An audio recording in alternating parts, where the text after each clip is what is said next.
ಇಲ್ಲೈತೆ ನೋಡ್ಬೇಕು ಈಗ ಏನಾಯ್ತು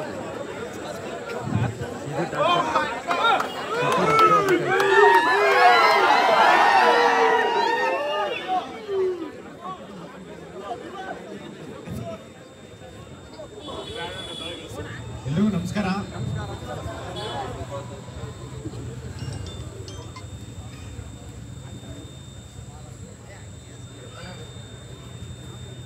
ಇವತ್ತು ಧಾರವಾಡಕ್ಕೆ ಬಂದರೆ ತುಂಬ ಏನಂದರೆ ಇಲ್ಲಿ ಸುಮಾರು ಏನಿಲ್ಲ ಅಂದ್ರೂ 1 ಲಕ್ಷ ಜನ ತನಕ ವಿದ್ಯಾರ್ಥಿಗಳಿದ್ದಾರೆ. 1 ಲಕ್ಷ ಜನ ತನಕ ಧಾರವಾಡದಲ್ಲಿ. ಸರ್ಕಾರದಲ್ಲಿ 2,76,386 ಹುದ್ದೆ ಖಾಲಿ ಇದೆ 43 ಡಿಪಾರ್ಟ್ಮೆಂಟಿಂದ.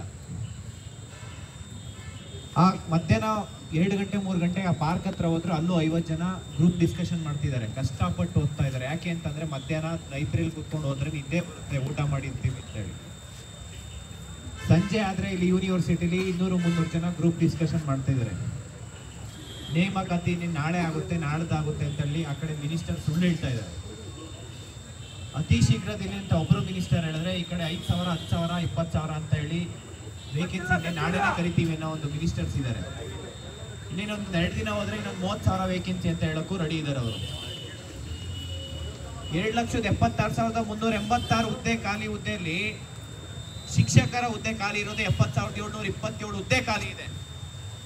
PCPSI ಹೋಮ್ ಪೊಲೀಸ್ ಇಲಾಖೆಯಲ್ಲಿ ಮೋರ್ ದೆನ್ 25,000 ವೇಕೆನ್ಸಿ ಇದೆ. More than 25,000 vacancy. Every year retirement ಆಗ್ತಾ ಇದೆ. ಇಲ್ಲಿ ಸುಮಾರು 6 ವರ್ಷದಿಂದ ಯಾವುದೇ ನೇಮಕಾತಿ ಆಗಿಲ್ಲ. 3 ವರ್ಷ ಕೋವಿಡ್ ಅಂತ 2-3 ವರ್ಷ ಕೋವಿಡ್ ಅಂತ ಹೇಳಿ ನೆಪ ಹೇಳಿದ್ರು. 1 ವರ್ಷ ಎಲೆಕ್ಷನ್ ಇಯರು.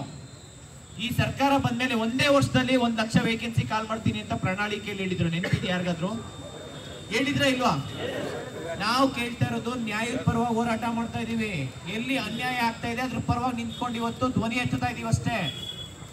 ಪ್ರತಿ ಒಬ್ಬ ವಿದ್ಯಾರ್ಥಿಗಳಿಗೆ ನ್ಯಾಯ ದೊರಕಿಸ್ಬೇಕು, ಅದೇ ನಮ್ಮ ಗುರಿ ಅಷ್ಟೇ.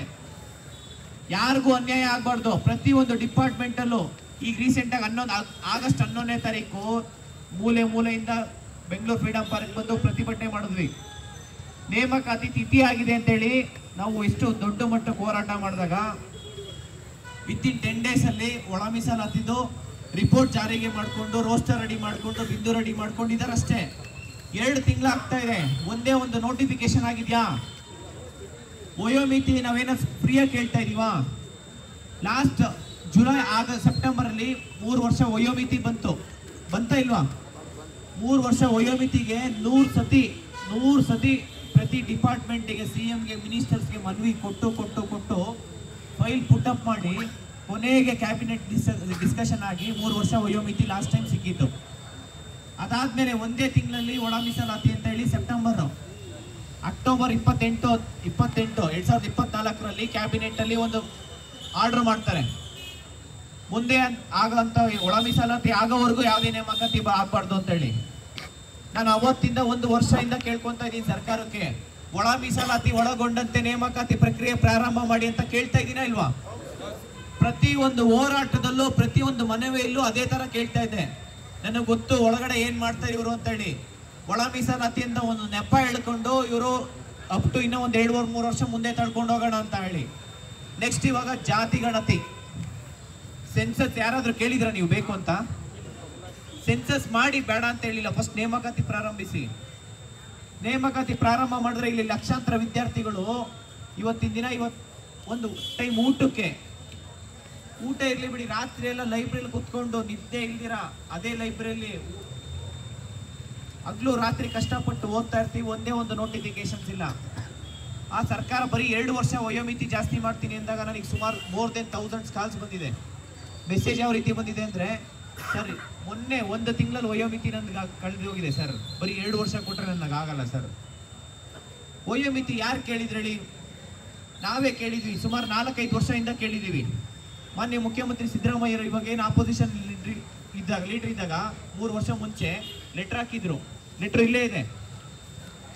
ಕಾಯಂ ಮಾಡ್ತೀವಿ SC ST OBCಗೆ 33 ವರ್ಷ ಮಾಡ್ತೀವಿ, 30 ವರ್ಷ ಜನರಲ್ ಮೆರಿಟ್ ಮಾಡ್ತೀವಿ ಅಂತೇಳಿ. ರೀಸೆಂಟ್ಲಿ DG ಮತ್ತು IGP ಭೇಟಿ ಮಾಡಿದಾಗ ಅವ್ರೇನು ಹೇಳಿದ್ರು ಅಂದರೆ, ನಾವು 33 ವರ್ಷಕ್ಕೆ ಏನಾದ್ರು ಮುದುಕರು ಆಗ್ತಾರಾ? ಯಾರಾದ್ರೂ ಆಗ್ತಾರ 33 ವರ್ಷಕ್ಕೆ? ಅಲ್ಲ, ನೀವೇನೇ ಡೈರೆಕ್ಟ್ ಒಂದೇ ಸತಿ ಜಾಬ್ ಕೊಟ್ಟಾಗ ಮಾತಾಡ್ತೀರಲ್ಲ ಎಲ್ಲರೂ, ಗೌರ್ಮೆಂಟ್ ಸರ್ಕಾರ. ನಾವು ಕೇಳ್ತಾ ಇರೋದೇನು, ನೋಟಿಫಿಕೇಶನ್ ಅಪ್ಲಿಕೇಶನ್ ಹಾಕೋದಕ್ಕೆ ಅವಕಾಶ ಮಾಡಿಕೊಡಿ ಅಂತ ಕೇಳ್ತಾ ಇದೀವಿ ಅಷ್ಟೇ.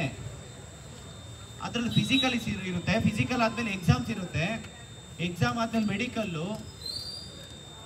ಅದು ಫಿಸಿಕಲ್ ಏನು ಒಂದೇ ಸುಮ್ಮನೆ ಓಡಿದ ತಕ್ಷಣ ಕೊಟ್ಬಿಡಲ್ಲ ಅಲ್ಲಿ. ಅದ್ರಲ್ಲಿ ಔಟ್ ಆಫ್ 5 3 ಕಂಪಲ್ಸರಿ ಪಾಸ್ ಆಗ್ಲೇಬೇಕು. ಹೌದಾ ಇಲ್ವಾ? ನಾವು ನಮ್ಮ ಕೆಪಾಸಿಟಿ ಇದೆಯಾ ಇಲ್ಲ ಅಂತ ಅದನ್ನ ನಾವು ತೋರಿಸ್ತೀವಿ. ಫಸ್ಟ್ ಅವಕಾಶ ಮಾಡಿಕೊಡಿ. ಇವತ್ತು ಲಕ್ಷಾಂತರ ವಿದ್ಯಾರ್ಥಿಗಳು ನೀವು ಹಾಕಿರೋ ಒಂದೇ ಒಂದು ಲೆಟ್ರಿಂದ ನೀವು ಕೊಡ್ತೀರಾ ಅಂತ ಹೇಳ್ಬಿಟ್ಟು ಎಷ್ಟೋ ಸಾವಿರಾರು ವಿದ್ಯಾರ್ಥಿಗಳು ಮನೆಗೆ ಹೋಗಿರೋರು ವಾಪಸ್ ಬಂದು PC ಹಾಕ್ತೀನಿ ಅಂತ, PC ಹಾಕ್ಬೇಕು ಅಂತ ಹೇಳಿ ಓದ್ತಾ ಇದ್ದಾರಾ ಇಲ್ವಿ? ಈಗ ಒಂದು ಕುಟುಂಬದಲ್ಲಿ ಯಾರಿಗೆ ತೊಂದರೆ ಆದ್ರೂ ನಮ್ ತೊಂದರೆನೇ ಅದು. ಇವತ್ತು ಅವನಿಗೆ ಆಗಿರೋ ಅನ್ಯಾಯ ನಾಳೆ ನಮ್ಗೆ ಆಗುತ್ತದು. ಅವನಿಗಾಗಿರೋ ಅನ್ಯಾಯನ ನಾವೇ ಸರಿಪಡಿಸ್ಬೇಕದು. ಇಲ್ಲ ಅವನದೇನೋ FDA ಸಮಸ್ಯೆ ಅವನದೇ ನೋಡ್ಕೊಳ್ಳಿ, ಅವ್ನು PC ಅವನದೇ ನೋಡ್ಕೊಳ್ಳಿ, ಇಲ್ಲ ಟೀಚರ್ಸೇ ನೋಡ್ಕೊಳ್ಳಿ. ಎಲ್ಲ ಇದು ಯಾರದೇ ಸಮಸ್ಯೆ ಆದ್ರೂ ಅದು ನಮ್ಮ ಸಮಸ್ಯೆ ಅಂತ ಅನ್ಕೊಂಡಾಗೆ ಸಮಸ್ಯೆ ಬಗೆಹರಿಯೋದು. ನಾವು ಕೇಳ್ತಾ ಇರೋದು ನ್ಯಾಯಯುತವಾಗಿದೆ. ನಾವು ಪ್ರಶ್ನೆ ಮಾಡ್ತಾ ಇರೋದು ಏನು ಅನ್ಎಜುಕೇಟೆಡ್ ಅಲ್ಲ. ಇಲ್ಲಿ ಯಾವ್ದೋ ಕುರಿ ಮೇಕೆ ದನ ಮೇಯಿಸ್ಕೊಂಡು ನಾವು ಪ್ರಶ್ನೆ ಮಾಡ್ತಾ ಇಲ್ಲ. ನಾವು we are all well educated. Minimum degree pass ಮಾಡಿದೀವಿ ನಾವು. ಇಲ್ಲಿರೋರು ಮ್ಯಾಕ್ಸಿಮಮ್ ಡಬಲ್ ಡಿಗ್ರಿ ಇದ್ದಾರೆ. ಟೆಟ್ ಎಕ್ಸಾಮ್ ಪಾಸ್ ಮಾಡಿರೋರು ಇದ್ದಾರೆ, CT ಎಕ್ಸಾಮ್ ಪಾಸ್ ಮಾಡಿರೋದಿದ್ದಾರೆ, PhD ಹೋಲ್ಡರ್ಸ್ ಇದ್ದಾರೆ. ಆ ಶಿಕ್ಷಣ ಸಚಿವರು ಇದ್ದಾರೆ, ಮಧು ಬಂಗಾರಪ್ಪ ಅವರು. ದಿನಕ್ಕೊಂದೊಂದು ಹೇಳಿಕೆ ಕೊಡ್ತಾರೆ ಅವರು. ಒಂದ್ಸತಿ ಏನಾದ್ರು ಅನ್ಸುತ್ತೆ ನನಗೆ ಇದು ಯಾರಪ್ಪ ಇದು. ನೆಕ್ಸ್ಟ್ ನನಗೆ ಅದೇ ನೋಡ್ದಲ್ಲಿ ಅದು ನೆನ್ನೆ 150 ಪೇಜ್ ಇದಿತ್ತದು. ಅದು ನೋಡಿದಾಗ ಯಾವ್ದೋ ಹುಚ್ಚ ವೆಂಕಟ್ ಅಂತಾನು ಇತ್ತದ್ರಲ್ಲಿ. ಸೀರಿಯಸ್ ಅಲ್ಲ, ನಮ್ಮ ತಮಾಷೆಗೆ ಸಚಿವರಿಗಂತ ಹೇಳೋದು. ಒಂದು ಸಚಿವ ಸ್ಥಾನ ಇದ್ದಾಗ ಇಡೀ ಕರ್ನಾಟಕದ ಯುವಕರು ನೋಡ್ತಾ ಇರ್ತಾರೆ, ಪ್ರತಿದಿನ ನ್ಯೂಸ್ ಪೇಪರ್ ಓದ್ತಾ ಇರ್ತಾರೆ. ಇಲ್ಲ ಇವತ್ತು ನೋಟಿಫಿಕೇಶನ್ ಆಗುತ್ತೆ, ನಾಳೆ ಆಗುತ್ತೆ ಅಂತೇಳಿ. ನಾನೇ ಕಮಿಷನರ್ ಭೇಟಿ ಮಾಡಿದ್ದೀನಿ, ತ್ರಿಲೋಕ್ ಚಂದ್ರ ಸರ್ನ. ಪ್ರಿನ್ಸಿಪಲ್ ಸೆಕ್ರೆಟರಿ ರಶ್ಮಿ ಮಹೇಶ್ ಮೇಡಮ್ನ ಭೇಟಿ ಮಾಡಿದ್ದೀನಿ. ಹೋಗಿ ಅವ್ರು ಭೇಟಿ ಮಾಡಿದಾಗ ಅವ್ರು ಏನು ಹೇಳಿದ್ರು ಅಂದರೆ, ಯಾವುದು ನಮಗೆ ಫೈನಾನ್ಷಿಯಲ್ ಡಿಪಾರ್ಟ್ಮೆಂಟಿಂದ ಅಪ್ರೂವಲ್ಲೇ ಆಗಿಲ್ಲ ಅಂತಾರೆ. ಈತ ನೋಡಿದ್ರೆ ಸ್ಟೇಜ್ ಮೇಲೆ ಇಷ್ಟ ಬಂದಿದ್ದ ನಂಬರ್ಸ್ ಹೇಳ್ತಾ ಇದ್ದಾರೆ ಇವರು. ಇವ್ರನ್ನ ಏನಂತ ಹೇಳ್ಬೇಕು ಮಿನಿಸ್ಟರ್ಸ್ ಅಂತ ಗೊತ್ತಾಗ್ತಾ ಇಲ್ಲ. ಅದು ಇನ್ನೂ ಕಡಿಮೆನೆ ಹೇಳ್ಬೇಕಂದ್ರೆ, ಅದಕ್ಕೂ ಇನ್ನೂ ಏನಾದ್ರು ದೊಡ್ಡದಿದ್ರೆ ಹೇಳ್ಬೇಕು. ಸೀರಿಯಸ್ ಕೇಳ್ತಾ ಕೇಳಿ, ಯಾಕೆಂದ್ರೆ ಯುವಕರ ಜೊತೆ ಆಟ ಆಡ್ಬಾರ್ದು. ಒಬ್ಬರು ಸಚಿವರು ಅಂದ್ರೆ ಯಾವ ರೀತಿ ಇರ್ಬೇಕಂತ ಅಂದ್ರೆ, ಪ್ರತಿಯೊಂದು ಈಚ್ ಅಂಡ್ ಎವ್ರಿ ಡಿಪಾರ್ಟ್ಮೆಂಟ್ ಅಲ್ಲಿ ಏನಾಗ್ತಿದೆ, ಯಾವ ವ್ಯಕ್ತಿಗೆ ಅನ್ಯಾಯ ಆಗ್ತಾ ಇದೆ, ನಾನು ಏನ್ ಸರಿಪಡಿಸ್ಬೋದು. ಜನ ಪ್ರಶ್ನೆ ಮಾಡೋಕ್ ಮುಂಚೆ ನಾನು ಅದನ್ನ ಸರಿಪಡಿಸ್ಬೇಕು. ನಾನು ಕೆಲವೊಂದು ಅಧಿಕಾರಿಗಳು ನೋಡಿದ್ದೀನಿ, 100 ಫೈಲ್ ಪೆಂಡಿಂಗ್ ಇಟ್ಕೊಂಡಿರ್ತಾರೆ, ಯಾವ್ದು ಪಾಸೇ ಮಾಡಲ್ಲ. ಕೆಲವೊಂದು ಅಧಿಕಾರಿಗಳು ಇರ್ತಾರೆ, ಒಂದು ಪೆಂಡಿಂಗೇ ಇರಲ್ಲ. ಸಚಿವರಂತಾದ್ಮೇಲೆ ಯಾವ ರೀತಿ ಕೆಲಸ ಮಾಡಬೇಕು, ಎಲ್ಲಿ ಏನಾಗ್ತಾ ಇದೆ ಅಂತ ನೋಡಬೇಕು.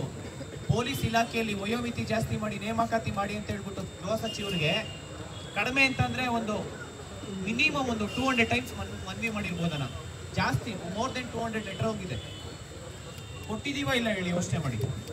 ಪ್ರತಿ ಡಿಪಾರ್ಟ್ಮೆಂಟ್ಗೂ ಕೊಟ್ಟಿದೀವ ಇಲ್ವಾ? ನೇಮಕಾತಿ ಅವರು ಒಂದ್ಸತಿ 2,000 ಅಂತಾರೆ, ಒಂದ್ಸತಿ 5,000 ಅಂತಾರೆ. ನಾನು ಹೇಳ್ತಾ ಇದ್ದೀನಿ, ಮೋರ್ ದೆನ್ 25,000 ವೇಕೆನ್ಸಿ ಇದೆ ಪೊಲೀಸ್ ಡಿಪಾರ್ಟ್ಮೆಂಟ್ ಅಲ್ಲಿ. ಮೊನ್ನೆ ಅವರು IGP ಸರ್ ಭೇಟಿ ಮಾಡಿದಾಗ ಈ ವರ್ಷ PSI ನೋಟಿಫಿಕೇಶನ್ ಮಾಡಲ್ಲ ಅಂತಿದ್ದಾರೆ, ಅಪ್ರೂವಲೇ ಸಿಕ್ಕಿಲ್ಲ ಅಂತ ಹೇಳ್ತಾ ಇದ್ದಾರೆ. ಗೃಹ ಸಚಿವ ನೋಡಿದ್ರೆ ಇಲ್ಲಿ ಮಾಧ್ಯಮದಲ್ಲಿ 600 ವೇಕೆನ್ಸಿ ಕಾಲ್ ಮಾಡ್ತೀವಿ, PSI ಕಾಲ್ ಮಾಡ್ತೀವಿ. ನಾವೇನೋ PSI 600 ಪೋಸ್ಟ್ ಒಂದೇ ಸತಿ ಕಾಲ್ ಮಾಡ್ತಾರೆ, ಕರೆಕ್ಟಾಗಿ ಪ್ರಾಮಾಣಿಕವಾಗಿ ಎಕ್ಸಾಮ್ಸ್ ಟ್ರಾನ್ಸ್ಪರೆನ್ಸಿ ಮತ್ತೆ ಅಕೌಂಟಬಿಲಿಟಿಯಿಂದ ಕಂಡಕ್ಟ್ ಮಾಡಿ ಅಂತ ಮನವಿ ಕೊಟ್ರೆ ಇದು ಇನ್ನೂ ಅಪ್ರೂವಲ್ಲೇ ಆಗಿಲ್ಲ ಅಂತಿದ್ದಾರೆ. ಏನ್ ಹೇಳಲ್ಲ ಹೇಳಿ. ಇಲ್ಲಿ ನೋಡಿದ್ರೆ ಕೋಚಿಂಗ್ ಇನ್ಸ್ಟಿಟ್ಯೂಟ್, ನಾನು ಕೋಚಿಂಗ್ ಇನ್ಸ್ಟಿಟ್ಯೂಟ್ ಬೈಯಲ್ಲ, ಲೈಬ್ರರಿಯರ್ಸ್ಗೂ ಬೈಯಲ್ಲ. ಯಾಕೆ ಅಂತಂದ್ರೆ ಪಾಪ ಅವ್ರದ್ದು ಹೊಟ್ಟೆ ತುಂಬಬೇಕು. ನಿಮ್ಮಲ್ಲೇ ಯಾರೋ ಒಬ್ರು ಎಕ್ಸಾಮ್ಸ್ ಕ್ಲಿಯರ್ ಆಗಿಲ್ಲ ಅಂತಂದ್ರೆ ಅವರು ಒಂದು ಲೈಬ್ರರಿ ಓಪನ್ ಮಾಡ್ತಾರೆ, ಒಂದು ಕೋಚಿಂಗ್ ಇನ್ಸ್ಟಿಟ್ಯೂಟ್ ಓಪನ್ ಮಾಡ್ತಾರೆ, ಇಲ್ಲ ಒಂದು ಟೀ ಶಾಪ್ ಓಪನ್ ಮಾಡ್ತಾರೆ, ಒಂದು ಹೋಟೆಲ್ ಇನ್ವೆಸ್ಟ್ ಮಾಡ್ತಾರೆ. ಅವ್ರು ಹಾಕಿರೋ ಇನ್ವೆಸ್ಟ್ಮೆಂಟು ಅವ್ರ ಜಾಬಲ್ಲಿ ಇರಲ್ಲ. ಪಾಪ ಸಾಲ ಮಾಡಿನೋ ಇಲ್ಲ ಲೋನ್ ತೊಗೊಂಬಂದ ಏನೋ ಒಂದು ಇನ್ವೆಸ್ಟ್ ಮಾಡಿರ್ತಾರೆ. ಅದರಲ್ಲಿ ಈ ಒಂದು ಎಕೋಸಿಸ್ಟಮ್ಗೆ ಎಷ್ಟು ತೊಂದರೆ ಆಗ್ತಾ ಇದೆ ಅಂತಂದರೆ, ಯಾರಿಗೂ ಇಲ್ಲಿ ಅನ್ಯಾಯ ಮಾಡಬಾರ್ದು. ನಾನು ಸರ್ಕಾರ ಕೇಳೋದೇ ಇಷ್ಟೇ, ನಿಮ್ಮ ಕೆಲಸ ಏನಿದೆ ಅದು ಕರೆಕ್ಟಾಗಿ ಮಾಡ್ಕೊಳ್ಳಿ. ನೀವೇನು ಮಾತು ಕೊಟ್ಮೇಲೆ ಒಂದ್ಸತಿ ಮಾತು ಕೊಟ್ಮೇಲೆ ಆ ರೀತಿ ನಡ್ಕೊಬೇಕು. ಅದು ಮಾನವೀಯತೆ ಅಂತಾರೆ. ನೀವು ಒಂದು ಸತಿ ನೀವು 3 ವರ್ಷ ಮುಂಚೆನೇ ಹೇಳಿದ್ರಿ PSI ಸ್ಕ್ಯಾಮ್ ಅಜೆಂಡಾ ಇಟ್ಕೊಂಡ್ರಿ, ನೇಮಕಾತಿ ಆಗ್ತಾ ಇಲ್ಲ ಅಂತ ಹೇಳ್ಬಿಟ್ಟು ಪ್ರತಿ ಹೋರಾಟಕ್ಕೆ ನಾವು ಎಷ್ಟು ಸತಿ ಹೋರಾಟ ಕರೆದಿದ್ದೀವಿ, ಎಲ್ಲ ಹೋರಾಟಕ್ಕೂ ಮಾಡಿಕೊಂಡು ಸರ್ಕಾರ ಬಂದ್ಮೇಲೆ ಅಜೆಂಡಾನೇ ಇದ್ದಿದ್ದೋದೆ ಒಂದೇ ವರ್ಷದಲ್ಲಿ 1 ಲಕ್ಷ ವೇಕೆನ್ಸಿ ಮಾಡ್ತೀನಿ ಅಂತೇಳಿ. ನಾನು ಅಷ್ಟೇ ಕೇಳ್ತಾ ಇದ್ದೀನಿ, ಬೇರೆ ಇನ್ನೇನು ಕೇಳ್ತಾ ಇಲ್ಲ ಸರ್ಕಾರಕ್ಕೆ. ಒಂದು ವರ್ಷದಲ್ಲಿ 1 ಲಕ್ಷ ವೇಕೆನ್ಸಿ ಫಿಲ್ ಮಾಡ್ತೀನಿ ಅಂತಂದ್ರೆ ಇರೋ 3 ಲಕ್ಷ ವೇಕೆನ್ಸಿ 3 ವರ್ಷದಲ್ಲಿ ಫಿಲ್ ಮಾಡ್ಬೋದಾಯ್ತಲ್ಲ. 3 ವರ್ಷ ಕಂಪ್ಲೀಟ್ ಆದ್ರೂ 3,000 ವೇಕೆನ್ಸಿ ಫಿಲ್ ಆಗಿಲ್ಲ ಅಂತಂದ್ರೆ ನಾವೇನು ಸುಮ್ಮನೆ ಇರ್ತೀವ? ನಾವು ಕೇಳ್ತೀರಾ? ಪ್ರಶ್ನೆ ಮಾಡ್ತೀರಾ? ನಾನು ಕೇಳೋದಿಷ್ಟೇ, ಪ್ರತಿಯೊಂದು ಆಸ್ಪಿರೆಂಟ್ಸು ಒಗ್ಗಟ್ಟಾಗಬೇಕು. ಯಾರದೇ ಸಮಸ್ಯೆ ಆದ್ರೂ ಅದು ನಮ್ಮ ಸಮಸ್ಯೆ ಅನ್ಕೋಬೇಕು. ನಾನು ಯಾರೋ ಒಬ್ರು ಬಂದ್ರು ಯಾವುದೇ ಡಿಪಾರ್ಟ್ಮೆಂಟ್ಗೆ ಹೋದ್ರೂ ಆ ಸಮಸ್ಯೆ ಬಗೆಹರಿಯುತ್ತೆ. ಬಿಕಾಸ್ ಯಾಕೆ ಅಂತಂದ್ರೆ ನೀವೆಲ್ಲ ಇದ್ದೀರಾ ಅಂತ ಅದು ನೀವೆಲ್ಲ ನಮ್ಮ ಸಪೋರ್ಟಿಗೆ ಇದೀವ, ನಾವೆಲ್ಲ ಒಗ್ಗಟ್ಟಿದ್ದೀವಿ ಅನ್ನೋದಕ್ಕೋಸ್ಕರ ಸರ್ಕಾರದಲ್ಲಿ ಯಾವುದೇ ಅಧಿಕಾರಿ ಇರ್ಬೋದು, ಯಾವುದೇ ಮಿನಿಸ್ಟರ್ಸ್ ಇರ್ಬೋದು, ನಮ್ಮ ಕೆಲಸ ಮಾಡ್ಕೊಡ್ತಾ ಇದ್ದಾರೆ ಇವತ್ತು. ಯಾಕೆ ಅಂತಂದ್ರೆ ಅಷ್ಟು ಭಯ ಇದೆ. ನಾನು ಅಷ್ಟು ಸುಮ್ಮನೆ ಬಿಡೋದೇ ಇಲ್ಲ. ಯಾವುದೇ ಒಂದು ವಿಚಾರ ತಗೊಂಡಾದ್ಮೇಲೆ ಯಾವುದೇ ಮಿನಿಸ್ಟರ್ ಹತ್ರ ಒಬ್ರು ನೆನ್ನೆ ಮಿನಿಸ್ಟರ್ ಹತ್ರ ಕೇಳಿಬೇಕಾರೆ ಡಿಸ್ಪ್ಯೂಟ್ ತಗೊಂಬಂದಪ್ಪ ಇವರು ಅಂತ. ಅಷ್ಟು ಈಸಿಯಾಗಿಲ್ಲ. ನಾವು ಕೇಳೋದು ನ್ಯಾಯಯುತವಾಗಿರುತ್ತೆ ಅಷ್ಟೇ. ಯಾವುದೇ ಅಧಿಕಾರಿಗಳು ಇರ್ಬೋದು. ನಾನು ಮೊನ್ನೆ ಮೈಸೂರಿಗೆ PCPSI ಹೋರಾಟ ಮಾಡೋಕೆ ಹೋದಾಗ ಅಷ್ಟೇ DC ಅವ್ರು ಹೇಳಿದ್ರು, ಪಾಪ ನಿಮ್ಮಷ್ಟು ಪ್ರಾಮಾಣಿಕವಾಗಿ ನಾನು ಯಾರನ್ನೂ ಹೋರಾಟ ಮಾಡೋರು ನೋಡೇ ಇಲ್ಲ ಅಂತ ಹೇಳಿದ್ರು. ಅಷ್ಟೆಲ್ಲ ದೊಡ್ಡ ಮಾತಿಲ್ಲ ಸರ್, ನನಗೇನು ಬೇಕು, ವಯೋಮಿತಿ ಜಾಸ್ತಿ ಆಗಬೇಕು, ಮತ್ತು PSI PCದು ನೇಮಕಾತಿ ಆಗಬೇಕು, ಅದ್ರ ಬಗ್ಗೆ ಗೌರ್ಮೆಂಟಲ್ಲಿ ಚರ್ಚೆ ಮಾಡಿ ಸರ್, ಆಮೇಲೆ ಬೇಕಾದ್ರೆ ನಿಮ್ಮ ಹತ್ರ ಫಸ್ಟ್ ಮಾತಾಡ್ತೀನಿ. ನಮ್ಮ ಸಮಸ್ಯೆ ಬಗೆಹರಿಬೇಕಷ್ಟೇ. ಫಸ್ಟು ಒಂದು ಕೆಲಸ ಇಟ್ಕೊಂಡಿದ್ದೀವಿ ಅಂತಂದರೆ ಆ ಕೆಲಸ ಮುಗಿಸ್ಬೇಕದು. ಫಸ್ಟು ಅವೇರ್ನೆಸ್ ಇರಬೇಕು, ನಮ್ಮ ವಿದ್ಯಾರ್ಥಿಗಳಲ್ಲಿ ಅವೇರ್ನೆಸ್ ಇರಬೇಕು. ಸರ್ಕಾರದಲ್ಲಿ ಯಾವ ಮಟ್ಟದಲ್ಲಿ ಏನಾಗ್ತಿದೆ ಅಂತೇಳಿ. ಈ ಹಿಂದೆ 4-5 ವರ್ಷ ಹಿಂದೆ ಯಾರಿಗೂ ಗೊತ್ತಿರಲಿಲ್ಲ KPSCಯಲ್ಲಿ ಯಾರು ಚೇರ್ಮನ್ ಇದ್ದಾರೆ, ಯಾರು ಮೆಂಬರ್ ಇದ್ದಾರೆ ಅನ್ನೋದೇ ಗೊತ್ತಿರಲಿಲ್ಲ. ಗೊತ್ತಿತ್ತು ಯಾರಿಗಾದ್ರು? ಎಷ್ಟು ಕರಪ್ಷನ್ ಆಗ್ತಿದೆ ಅಂತ ಗೊತ್ತಾಗ್ತಿತ್ತಾ? KEಯಲ್ಲಿ ಆಗಂತ ಪ್ರತಿಯೊಂದು ಎಕ್ಸಾಮ್ಸ್ ಅಲ್ಲಿ ಎಷ್ಟು ಟ್ರಾನ್ಸ್ಪರೆನ್ಸಿ ಮತ್ತೆ ಅಕೌಂಟಬಿಲಿಟಿ ಮೇಂಟೈನ್ ಮಾಡ್ತಾ ಇದ್ದಾರಾ ಇಲ್ವಾ? ಬಿಕಾಸ್ ಯಾಕೆಂದ್ರೆ ನಾವೆಲ್ಲ ಒಗ್ಗಟ್ಟಾಗಿದ್ದೀವಿ ಅಂತ ಹೇಳಿ. ಈ ಒಗ್ಗಟ್ಟನ್ನ ಇನ್ನೂ ಸ್ಟ್ರಾಂಗ್ ಮಾಡ್ಕೊಂಡು ಹೋಗ್ಬೇಕು. KEಯಲ್ಲಿ ವಿತಿನ್ 6 ಮಂತ್ 17 ನೋಟಿಫಿಕೇಶನ್ಸ್ ಕಂಪ್ಲೀಟ್ ಮಾಡಿದ್ರು. ಪ್ರತಿಯೊಂದು ನೋಟಿಫಿಕೇಶನ್ಸ್ ಪ್ರತಿಯೊಬ್ಬರು ಎಕ್ಸಾಮ್ಸ್ ಬರ್ದಿರೋ ಮಾರ್ಕ್ಸ್ ಲಿಸ್ಟ್ ಬಿಟ್ಟಿದ್ದಾರೆ. PSI 545 ಮತ್ತೆ 402 ಎಕ್ಸಾಮ್ಸ್ ಯಾವ ರೀತಿ ಕಂಡಕ್ಟ್ ಮಾಡಿದ್ರು ನೀವು ನೋಡಿರ್ಬೇಕು. ಅಕ್ಷರ ಸಂಘಟನೆ ಮೇಲೆ ಒಂದು ಕ್ವಶನ್ಸ್ ಇತ್ತು, ಟ್ರಾನ್ಸ್ಲೇಷನ್ ಇರ್ತಾ ಇರ್ಲಿಲ್ವಾ? ಬರ್ದಿರೋರಿಗೆ ಗೊತ್ತಿರುತ್ತೆ. ಅದಾದ್ಮೇಲೆ ನಿಮಗೆ ಗೊತ್ತಿರ್ಬೋದು, ಎಕ್ಸಾಮ್ಸ್ ಒಂದು ಪೇಪರ್ ಆದ್ಮೇಲೆ ಇನ್ನೊಂದು ಪೇಪರಿಗೆ ಬಾಳೆಹಣ್ಣು ಬಿಸ್ಕೆಟ್ ಕೊಟ್ಬಿಟ್ಟು ಅಲ್ಲೇ ಕ್ಲಾಸ್ ರೂಮ್ ಒಳಗೆ ಇಟ್ಕೊಂಡಿದ್ದಾರೆ. ಅಷ್ಟು 402 ಎಕ್ಸಾಮ್ಸ್ ಅಂದ್ರೆ ಅಷ್ಟು ಭಯ ಇದೆ ಅಂತ ಹೇಳಿ. ಸರ್ಕಾರಕ್ಕೆ ಆ ಭಯ ಬರಬೇಕು. ಸರ್ಕಾರ ಆ ಭಯ ಬಂದು ಎಷ್ಟು ವೇಕೆನ್ಸಿ ಇದೆ ಡಿಪಾರ್ಟ್ಮೆಂಟ್ ಅಲ್ಲಿ, ನೆಕ್ಸ್ಟ್ 1 year ಅಲ್ಲಿ 1/3 ಆಫ್ ದಿ ವೇಕೆನ್ಸಿ ಏನ್ ನಾನು ಹೇಳಿದೆ ಇವಾಗ 2,76,386 ಹುದ್ದೆ ಖಾಲಿ ಇದೆ. ಬರೀ ಅಷ್ಟೇ ಎಲ್ಲ ಇರೋದು, ಅದು 1 ವರ್ಷದ್ದು ಹಳೆ ಡಾಟಾ ಇದೆ. ಇದು more than 3 lakhs ವೇಕೆನ್ಸಿ ಇದೆ. ಕಡಿಮೆ ಅಂದ್ರೆ 1/3 ಅಂದ್ರೆ 1 ಲಕ್ಷ ವೇಕೆನ್ಸಿ ನೆಕ್ಸ್ಟ್ 1 year ಅಲ್ಲಿ. ಕಾಲ್ ಮಾಡಿದ್ರೆ ಒಳ್ಳೇದು. ಅದ್ರ ಜೊತೆಲಿ ವಯೋಮಿತಿ ನಾನು ಸುಮಾರು ಒಂದು ತಿಂಗಳಿಂದ ಪ್ರತಿ ಡಿಪಾರ್ಟ್ಮೆಂಟು, ಪ್ರತಿಯೊಂದು ಮಿನಿಸ್ಟರ್ಸ್ಗೂ ಇನ್ಕ್ಲೂಡಿಂಗ್ CM ಸಿದ್ದರಾಮಯ್ಯ ಸರ್ಗೂ ಅವರಿಗೆ ಮನವಿ ಪತ್ರ ಕೊಟ್ಟಿದ್ದೀನಿ. ಅಲ್ಲಿರೋ PS ಪ್ರತಿಯೊಬ್ಬರಿಗೂ ಟಾರ್ಚರ್ ಕೊಟ್ಟಿದ್ದೀನಿ ಫೋನ್ ಮಾಡಿಸಿ. ಯಾಕೆ ಅಂತಂದ್ರೆ ವಯೋಮಿತಿ ಮಾಡಿ ನೇಮಕಾತಿ ಪ್ರಾರಂಭ ಮಾಡಿ ಅಂತೇಳಿ. ನಾವು ಲಾಸ್ಟು ಆಗಸ್ಟಲ್ಲಿ, ಅವಾಗಲೇ ಹೇಳಿದೆ, ಆಗಸ್ಟಲ್ಲಿ 3 ವರ್ಷ ವಯೋಮಿತಿ ಕೊಟ್ಟಿದ್ರು. ಜುಲೈ ಆಗಸ್ಟಲ್ಲಿ. ಸೆಪ್ಟೆಂಬರ್ 28, 2024ನೇ ತಾರೀಕು ಒಂದು ಆರ್ಡರ್ ಪಾಸ್ ಮಾಡ್ತಾರೆ. ಯಾವುದು 1 ವರ್ಷದಲ್ಲಿ ನೇಮಕಾತಿ ಆಗ್ಬಾರ್ದು ಅಂದ್ಬಿಟ್ಟು, ಒಳ ಮೀಸಲಾತಿ ಆಗತಕ್ಕ ಅಂತ. 3 ವರ್ಷ ಅಲ್ಲಿ ವಯೋಮಿತಿ ಕೊಟ್ಟಾದ್ಮೇಲೆ ರೀಸೆಂಟಾಗಿ 2 ವರ್ಷ ಕೊಟ್ಟಿದ್ರು. ಕರೆಕ್ಟಾ? 2 ವರ್ಷ ಪ್ಲಸ್ 3 years ಮಿನಿಮಮ್ ಕನಿಷ್ಠ ಅಂದ್ರೆ 5 ವರ್ಷ ವಯೋಮಿತಿ ಆಗ್ಲೇಬೇಕು. ಅದು ಆಗ್ಲೇಬೇಕು. ಅದು 5 ವರ್ಷ. ಯಾಕೆ ಅಂತಂದ್ರೆ ಅವ್ರೇನಾದ್ರೂ ಕೊಟ್ಟಿಲ್ಲ ಅಂತಂದ್ರೆ ನಾನು ಹೇಳ್ತಾ ಇದ್ದೀನಿ, KS ಅಲ್ಲಿ ಬರೀ 3,000 ಅಷ್ಟೇ ತಗೊಂಡೋಗಿದ್ವಿ. 3,000 ಜನ ಕೋರ್ಟ್ಗೆ ಹೋಗಿದ್ವಿ. ಇದರಲ್ಲಿ ಎಷ್ಟು 1,000 ಜನ ಬರ್ತಾರೆ ಅಷ್ಟು 1,000 ಜನನು ನಾವು ಕೋರ್ಟ್ಗೆ ತಗೊಂಡೋಗ್ತೀನಿ. ಯಾಕೆ ಅಂತಂದ್ರೆ ನಮಗೆ ಕೋರ್ಟ್ ಮೇಲೆ ನಂಬಿಕೆ ಇದೆ. ಈಗ ನಾನು DPR ಅಲ್ಲಿ ಫೈಲ್ ಕ್ರಿಯೇಟ್ ಮಾಡಿ 100 ಸತಿ ಲೆಟರ್ ಕೊಟ್ಟು ಫೈಲ್ ಕ್ರಿಯೇಟ್ ಮಾಡಿದ್ದಾರೆ. ನೆಕ್ಸ್ಟ್ ಕ್ಯಾಬಿನೆಟ್ ಗುರುವಾರ ಇರುತ್ತೆ. ಅದರೊಳಗಡೆ ಅಪ್ರೂವಲ್ ಆಗಿ ವಯೋಮಿತಿ ಪೊಲೀಸ್ ಕಾನ್ಸ್ಟೇಬಲ್ ಅಷ್ಟೇ 33 ವರ್ಷ, SC ST OBCಗೆ ಜನರಲ್ ಮೆರಿಟ್ಗೆ 30 ವರ್ಷ ಮಾಡಲೇಬೇಕು. 5 ವರ್ಷ ವಯೋಮಿತಿ ಏಜ್ ರಿಲ್ಯಾಕ್ಸೇಷನ್ ಕೊಡಲೇಬೇಕು ಎಲ್ಲ ಈಚ್ ಅಂಡ್ ಎವ್ರಿ ಡಿಪಾರ್ಟ್ಮೆಂಟ್ಗೆ. ಇದ್ರ ಜೊತೆಲಿ ಮಾನ್ಯ ಶಿಕ್ಷಣ ಸಚಿವರಾದಂತಹ ಮಧು ಬಂಗಾರಪ್ಪ ಅವ್ರಿಗೆ ನಾನು ರೆಸ್ಪೆಕ್ಟ್ ಕೊಟ್ಟೆ ಮಾತಾಡ್ತೀನಿ. ಯಾರಿಗೂ ಅಷ್ಟು ರೆಸ್ಪೆಕ್ಟ್ ಇಲ್ದಿರ ಮಾತಾಡಲ್ಲ. ವ್ಯಕ್ತಿ ನಾವು ಟೈಮ್ ಕೊಡ್ತೀವಿ ಅಷ್ಟೇ. ಟೈಮ್ ಕೊಟ್ಟು ಆ ಟೈಮಲ್ಲಿ ಆಗಿಲ್ಲ ಅಂತಂದರೆ ಆ ರೆಸ್ಪೆಕ್ಟ್ ಯಾವ ರೀತಿ ನಾವು ತೆಗಿಬೇಕು ಅನ್ನೋದು ಚೆನ್ನಾಗಿ ಗೊತ್ತಿದೆ ನಮಗೆ. ಕನಿಷ್ಠ ಅಂತಂದರೆ ನಾವು 1 ತಿಂಗಳು ಕಾಲಾವಕಾಶ ಕೊಡ್ತೀವಿ. ಈಚ್ ಆ್ಯಂಡ್ ಎವ್ರಿ ಡಿಪಾರ್ಟ್ಮೆಂಟಲ್ಲಿ ಎಷ್ಟು ವೇಕೆನ್ಸಿ ಇದೆ, ಆ ನೋಟಿಫಿಕೇಶನ್ಸೇ ಫೈನಾನ್ಷಿಯಲ್ ಡಿಪಾರ್ಟ್ಮೆಂಟಲ್ಲಿ ಅಪ್ರೂವಲ್ ಕೊಡ್ತಾರೋ ಬಿಡ್ತಾರೋ ಅದು ನಮಗೆ ಗೊತ್ತಿಲ್ಲ. ಕಡಿಮೆ ಅಂತಂದರೆ ಒಂದು 30ರಿಂದ 35 ಸಾವಿರ, ನೀವು 20 ಸಾವಿರ ಅಂತ ಹೇಳ್ತಿದ್ದೀರಾ. ಆ್ಯಕ್ಚುಲಿ ರಿಕ್ವೈರ್ಮೆಂಟ್ ಇರೋದು ತುಂಬ ಇದೆ. ಇಲ್ಲಿ ಸ್ಕೂಲ್ಗೆ ಹೋಗೋ ಮಕ್ಕಳೆಲ್ಲ ನಮಗೆ TC ಕೊಡಿ, ನಾವು ಪ್ರೈವೇಟ್ ಸ್ಕೂಲಲ್ಲಿ ಸೇರ್ಕೊತೀನಿ ಅಂತ ಹೇಳ್ತಿದ್ದಾರೆ. ಬಿಕಾಸ್ ಯಾಕೆ ಅಲ್ಲಿ ಟೀಚರ್ಸ್ ಇಲ್ಲದೆ ಇರೋದ್ರ ಕಾರಣ. ನೀವು ಟೀಚರ್ಸ್ ಇಲ್ದಿರ ನೀವು ಅಡ್ಮಿಷನ್ಸ್ ಹೆಂಗೆ ಆಗ್ತಾರೆ ಹೇಳಿ? ಬಿಕಾಸ್ ಯಾಕೆಂದರೆ ಅವರು ಪ್ರೈವೇಟ್ ಸ್ಕೂಲ್ಸ್ ಇದ್ದಾವೆ, ಕಾಲೇಜಸ್ ಇದ್ದಾವೆ. ಇವ್ರು ಪ್ರೈವೇಟ್ ಸ್ಕೂಲು ಕಾಲೇಜಸ್ ರನ್ ಆಗಬೇಕಂತಂದರೆ ಗೌರ್ಮೆಂಟ್ ಸ್ಕೂಲ್ಸ್ ಹೆಂಗನ ಆಗಲಿ, ಗೌರ್ಮೆಂಟಲ್ಲಿ ಓದೋಂಥ ಮಕ್ಕಳು ಏನನ ಹಾಳಾಗಲಿ, ಇವ್ರು ಮಾತ್ರ ಜೋಬ್ ತುಂಬಬೇಕಷ್ಟೇ ಅವರಿಗೆ. ಅದಾಗೋದಕ್ಕೆ ಇನ್ನು ಮುಂದೆ ಯಾವುದೇ ಕಾರಣಕ್ಕೂ ನಾವು ಯಾವ್ದು ಬಿಡಬಾರ್ದು. ನಾವೆಲ್ಲ ಒಗ್ಗಟ್ಟಾದ್ವಿ ಅಂತಂದರೆ ಯಾರನ್ನ ಹೆಂಗ್ ಬೇಕಾದರೂ ಬಗ್ಗಿಸ್ಬೋದು. ನಮ್ಮ ಒಂದು ಮನವಿನ, ನಮ್ಮ ಒಂದು ನ್ಯಾಯೋತ್ವ ಬೇಡಿಕೆಯನ್ನ ಇದೇ ಗುರುವಾರ 25ನೇ ತಾರೀಕು ಶ್ರೀನಗರದಿಂದ DC ಕಚೇರಿ ತನಕ ಪಾದಯಾತ್ರೆ ಮಾಡ್ತೀವಿ. ಈ ಪಾದಯಾತ್ರೆಯಲ್ಲಿ ಪ್ರತಿಯೊಬ್ಬರು ವ್ಯಾಲೆಂಟ್ರಿ ಆಗಿ ನಿಮ್ಮ ಲೈಬ್ರರಿಲಿ ನೀವೇ ವ್ಯಾಲೆಂಟ್ರಿಯಾಗಿ ಅನೌನ್ಸ್ ಮಾಡಿ, ನೀವೇ ಒಬ್ಬೊಬ್ರು ಕನಿಷ್ಠ ಅಂತಂದ್ರೂ 100 ಜನ ಕರ್ಕೊಂಡ್ಬರ್ಬೇಕು. ಧಾರವಾಡದಲ್ಲಿರೋ ಪ್ರತಿಯೊಂದು ಆಸ್ಪಿರೆಂಟ್ಸ್ಗೂ ಈ ಒಂದು ಹೋರಾಟದ ಕಿಚ್ಚು ಗೊತ್ತಾಗಬೇಕು. ಪ್ರತಿಯೊಬ್ಬರು ಈ ಒಂದು ಹೋರಾಟಕ್ಕೆ ಅಟೆಂಡ್ ಆಗಲೇಬೇಕು. ಇದು ಕಂಪಲ್ಸರಿ. ಯಾವ ಕೋಚಿಂಗ್ ಇನ್ಸ್ಟಿಟ್ಯೂಟ್ ಕ್ಲೋಸ್ ಮಾಡೋಂಥ ಅವಶ್ಯಕತೆ ಇಲ್ಲ, ಯಾವ ಲೈಬ್ರರಿನೂ ಲೈಬ್ರರಿನೂ ಕ್ಲೋಸ್ ಮಾಡೋಂಥ ಅವಶ್ಯಕತೆ ಇಲ್ಲ. ಪ್ರತಿಯೊಬ್ಬರು ವ್ಯಾಲೆಂಟ್ರಿಯಾಗಿ ಬರಲೇಬೇಕು. ಅವತ್ತು ಈ ಹೋರಾಟ ನಿಮ್ಮ ಭವಿಷ್ಯ ರೂಪಿಸೋದಕ್ಕೋಸ್ಕರ ಮಾಡ್ತಾ ಇರೋ ಹೋರಾಟ ಇದು. ಈ ಒಂದು ಹೋರಾಟ ಯಾರೋ ರೈತರು ಕರ್ಕೊಂಬಂದು ಹೋರಾಟ ಮಾಡೋದು, ಇಲ್ಲ ಸ್ಕೂಲ್ ಮಕ್ಕಳು ಕರ್ಕೊಂಬಂದು ಹೋರಾಟ ಮಾಡೋದು ಅದಲ್ಲ. ಅದು ಇಲ್ಲ ನಿಮ್ಮ ತಂದೆ ತಾಯಿನ ಹೋರಾಟ ಕಳಿಸೋದಲ್ಲ. ಅದು ಏನೇ ಆಗಲಿ ನಾವು ಹೋರಾಟ ಮಾಡೋಣ. ಯಾವ ಪೊಲೀಸ್ ಪರ್ಮಿಷನ್ ತಗೊಂಡಿದ್ದೀವಿ, ಶಾಂತಿಯುತವಾಗಿ ಮಾಡೋಣ. ನಮ್ಮ ಸ್ಟ್ರೆಂತ್ ಎಷ್ಟಿದೆ ಅಂತ ತೋರಿಸ್ಬೇಕಷ್ಟೇ. ಸರ್ಕಾರಕ್ಕೆ ನಾವು ಎಷ್ಟು ಜನ ಇದ್ದೀವಿ, ಧಾರವಾಡದಲ್ಲಿ ಎಷ್ಟು ಸಾವಿರಾರು ಜನ ಇದ್ದೀವಿ ಅನ್ನೋದು ಸರ್ಕಾರಕ್ಕೆ ಗೊತ್ತಾಗಬೇಕು.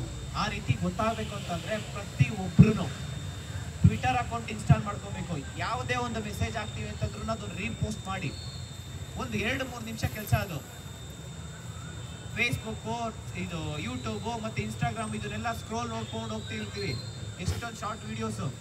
ಅದೆಲ್ಲ ಬಿಟ್ಟು ಸರ್ಕಾರಕ್ಕೆ ನಮಗೆ ಬೇಕಾಗಿರೋಂಥದ್ದು, ನಮಗೇನು ಬೇಕು ಅದನ್ನು ಫಸ್ಟ್ ಪಡ್ಕೊಬೇಕು. ಬ್ಯಾಡದೇ ಇರೋದು ಯಾವ ಬೇಕಾದ್ರೂ ಸಿಗುತ್ತೆ. ನಾನು ಹೇಳ್ತೀನಿ ಕೇಳ್ಕೊಳ್ಳಿ, ಬ್ಯಾಡದೇ ಇರೋದು ಎನಿ ಟೈಮ್ ಮಾರ್ಕೆಟಲ್ಲಿ ಅವೈಲಬಲ್ ಇರುತ್ತೆ. ಬೇಕು ಅನ್ನೋದು ಯಾವಾಗಲೂ ಸಿಗಲ್ಲ. ಅದು ಸಿಗೋದು ಒಂದೇ ಸತಿ.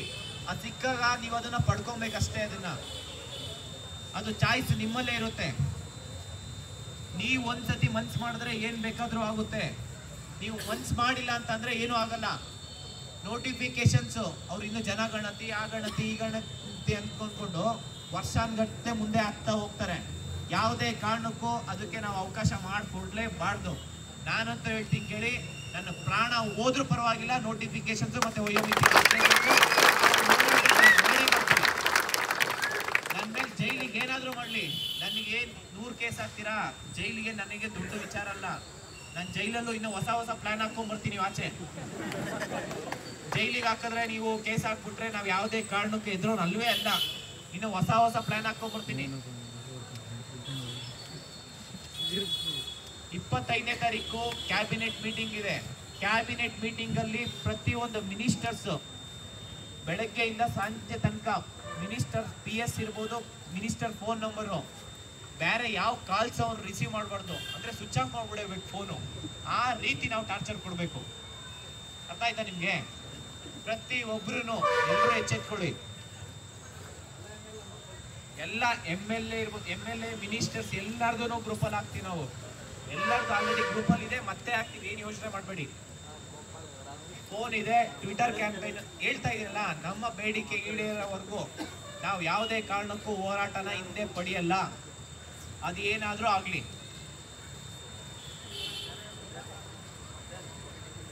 ಇವತ್ತು ವಾರ್ತಾಭವನಕ್ಕೂ ಭೇಟಿ ಕೊಟ್ಟಿದ್ದೀವಿ.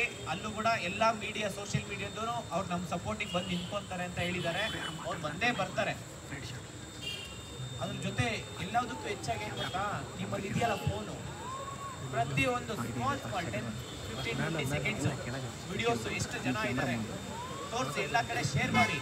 ನಮ್ಮ ಸಮಸ್ಯೆ ಈ ಥರ ಇದೆ ಅಂತೇಳಿ ಪಬ್ಲಿಕ್ಕಿಗೆ ಗೊತ್ತಾಗಬೇಕು. ಯಾವಾಗ ನಮ್ಮ ಸಮಸ್ಯೆ ಪಬ್ಲಿಕ್ ಇಶ್ಯೂಸ್ ಆಗುತ್ತೋ ಅವಾಗೇ ಸಮಸ್ಯೆ ಬಗೆಹರಿಯೋದು, ಅರ್ಥ ಮಾಡ್ಕೊಳ್ಳಿ. ನಮ್ಮ ಸಮಸ್ಯೆ ಪಬ್ಲಿಕ್ ನ್ಯೂಸೆನ್ಸ್ ಆಗಬೇಕು, ಪಬ್ಲಿಕ್ಗೆ ಗೊತ್ತಾಗಬೇಕು. ಇಷ್ಟು ಜನ ಇದ್ದಾರೆ, ಇಷ್ಟು ಅನ್ಯಾಯ ಆಗ್ತಾ ಇದೆ ಅಂತ ಗೊತ್ತಾಗಬೇಕು ಅವರಿಗೆ. ಕ್ಯಾಬಿನೆಟ್ ಮೀಟಿಂಗ್ ಅವತ್ತು ಗೊತ್ತಾಗೇ ಆಗುತ್ತೆ, ನೀವೆಲ್ಲರೂ ಒಗ್ಗಟ್ಟಾಗಿ ಬಂದ್ರೆ. ನೀವೆಲ್ಲರೂ ಹೇಳ್ತೀನಲ್ಲ, ಒಬ್ಬೊಬ್ರು ಮಿನಿಮಮ್ ಕನಿಷ್ಠ ಅಂತ 100 ಜನ ಇಲ್ಲಿರೋರು ಏನು ನಾನು ಹೇಳಿದ್ದೀನಿ ಇವಾಗ, ಅಟ್ಲೀಸ್ಟ್ ಒಂದು 2-3 ನಿಮಿಷ ನಿಮ್ಮ ಸ್ನೇಹಿತರಿಗೆ ಮತ್ತೆ ನಿಮ್ಮ ಲೈಬ್ರರಿ ಇದೆಯಲ್ಲ, ಪ್ರತಿಯೊಂದು ಲೈಬ್ರರಿಗೆ ನೀವೇ ವ್ಯಾಲೆಂಟ್ರಿಗೆ ಹೇಳಿ ಇಂಥ ದಿನ ಪ್ರೊಟೆಸ್ಟ್ ಇದೆ. ಯಾಕೆಂತಂದ್ರೆ ಇಲ್ಲಿ ಯಾವ ಸರ್ಕಾರನೂ ನಿಮ್ಮ ಇದು PG ಮತ್ತೆ ಇಲ್ಲಿ ಉಳ್ಕೊಳ್ಳೋದಕ್ಕೆ ಕೋಚಿಂಗ್ ಎಲ್ಲರಿಗೂ ಯಾರಾದ್ರೂ ಯಾವ್ದೋ ಸರ್ಕಾರ ದುಡ್ಡು ಕೊಡ್ತಾ ಇದೆಯಾ? ನಿಮ್ಗೆ ಕೊಡ್ತಾ ಇದೆಯಾ ಹೇಳಿ ನೋಡಿ. ಒಂದಂತ ತಿಳ್ಕೊಂಬಿಡಿ, ಹೋಗಿದ್ದು ದುಡ್ಡು ವಾಪಸ್ ಬರುತ್ತೆ. ನಿಮ್ಮ ಕಳ್ಕೊಂಡಿದ್ದ ಎನರ್ಜಿ ಮತ್ತೆ ಟೈಮ್ ಇದೆ ನೋಡಿ, ನಿಮ್ಮ ಟೈಮ್ ಯಾವ ಬೋಳಿ ಮಗನೂ ಕೊಡಕ್ಕಾಗಲ್ಲ. ಇದು ಮಾತ್ರ ಸತ್ಯ ಹೇಳ್ತೀನಿ ಕೇಳಿ, ಯಾವನು ಕೊಡಕ್ಕಾಗಲ್ಲ. ಹೋರಾಟ ಮಾಡಿ ಹೇಳ್ತೀನಲ್ಲ, ಇಡೀ ಕರ್ನಾಟಕ ಇಂಡಿಯಾ ಮಾದರಿ ಆಗ್ಬೇಕು, ಆ ರೀತಿ ಹೋರಾಟ ಮಾಡೋಣ.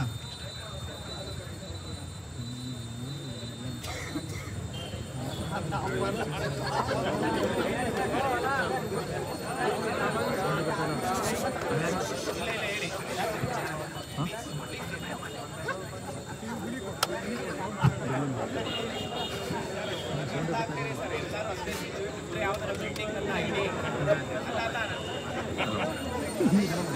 ವಿಚಾರ ಹೇಳ್ತೀನಿ ಕೇಳಿ. ಅಲ್ಲ ಸರ್, ಒಂದು ನಿಮಿಷ ಹೇಳ್ತೀನಿ ಕೇಳಿ. ಇಲ್ಲಿ ಪ್ರತಿಯೊಬ್ರದ್ದು ಭವಿಷ್ಯ ಇದೆ, ಪ್ರತಿಯೊಬ್ರದ್ದು ಭವಿಷ್ಯ ಇದೆ. ನಾನು ಹೇಳ್ತಾ ಇರೋದು ಕೇಳಿ. ಇಲ್ಲಿ ನನಗೆ ಇಲ್ಲಿರೋ ಪ್ರತಿಯೊಬ್ರು ಇಂಪಾರ್ಟೆಂಟೇ, ಪ್ರತಿಯೊಬ್ರು ಇಂಪಾರ್ಟೆಂಟೇ. ಯಾರಿಗೂ ಏನು ಆಗ್ಬಾರ್ದು, ಅದೊಂದೇ ಉದ್ದೇಶ ಅಷ್ಟೇ. ನಮ್ಗೆ ಏನಾದ್ರೂ ಆಗೋದಾದ್ರೆ ನನಗೇನ್ ಬೇಕಾದ್ರೂ ಆಗ್ಲಿ, ನಾನು ಜಯಿಸ್ತೀನಿ. ನಿಮ್ಗೆ ಯಾರಿಗೆ ಏನೂ ಆಗ್ಬಾರ್ದು, ಅದೊಂದೇ ಉದ್ದೇಶ ನನಗಿರೋದು. ಅದಕ್ಕೋಸ್ಕರ ಆದ್ರೂ ಸ್ಪಂದಿಸಿ, ಶಾಂತಿಯುತವಾಗಿ ಮಾಡೋಣ. ಅದು ಯಾವಾಗ ಅಗ್ರೆಸಿವ್ ಆಗ್ಬೇಕು ಅಂತ ಹೇಳ್ಬಿಟ್ಟು ನಾನೇ ಹೇಳ್ತೀನಿ, ಅದು ಬೇರೆ ರೀತಿ ಮಾಡೋಣ. ಯಾವುದೇ ಕಾರಣಕ್ಕೆ ಹೇಳ್ತೀನಿ ಕೇಳಿ, ಶಾಂತಿಯುತವಾಗಿ ಏನ್ ಬೇಕಾದ್ರೂ ಪಡಿಬೋದು. ಒಂದ್ಸತಿ ನಾವು ವಯೋಲೇಟ್ ಆಗ್ತೀವಿ ಅಂತಂದ್ರೆ ನೆಕ್ಸ್ಟ್ ಟೈಮ್ ವಯೋಲೇಟ್ ಆಗಕ್ಕಾಗಲ್ಲ.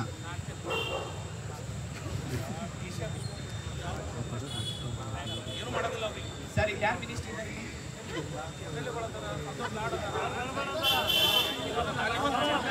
ಸರ್, ಒಂದು ವಿಚಾರ ಹೇಳ್ತೀನಿ ಸರ್, ಒಂದು ನಿಮಿಷ ನಾ ಮಾತಾಡ್ತೀನಿ.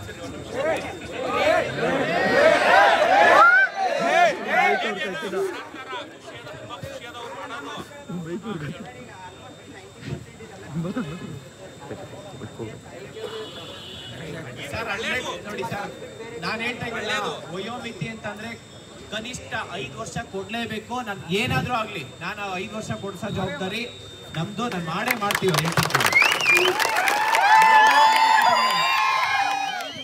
ಕುಮಾರ್ ಅವರಿಗೆ ಪ್ರತಿಯೊಂದು ಡಿಪಾರ್ಟ್ಮೆಂಟ್ 5 ವರ್ಷ ವಯೋಮಿತಿ ಕೊಡ್ಲೇಬೇಕು. ಇವತ್ತು FD ST KS ಇನ್ನೊಂದು ಇಲಾಖೆಗೆ ಕೊಟ್ಟಿದ್ದಾರೆ ಅಂತಂದ್ರೆ, ಟೀಚರ್ಸ್ ಕೊಟ್ಟಿದ್ದಾರೆ ಅಂದ್ರೆ, ಪೊಲೀಸ್ ಇಲಾಖೆಯಲ್ಲೂ 5 ವರ್ಷ ವಯೋಮಿತಿ ಕನಿಷ್ಠ ಅಂತ ಕೊಡ್ಲೇಬೇಕು. ಅದನ್ನ ಕಾಯಂ ಮಾಡಿಸೋದು ನಮ್ಮೆಲ್ಲರ ಹೋರಾಟ ಯಾವ ರೀತಿ ಮಾಡ್ತೀವಿ ಅನ್ನೋದ್ರ ಮೇಲೆ ನಿರ್ಧಾರ ಆಗುತ್ತೆ. ನಾನೇ ಹೇಳ್ತಾ ಇದ್ದಲ್ಲ ಸರ್, ಯಾವುದೇ ಸ್ಟೇಟಿಗೆ ಕಂಪೇರ್ ಮಾಡಿದ್ರು ನಮ್ಮ ಕರ್ನಾಟಕ ಲೀಸ್ಟ್ ಇದೆ.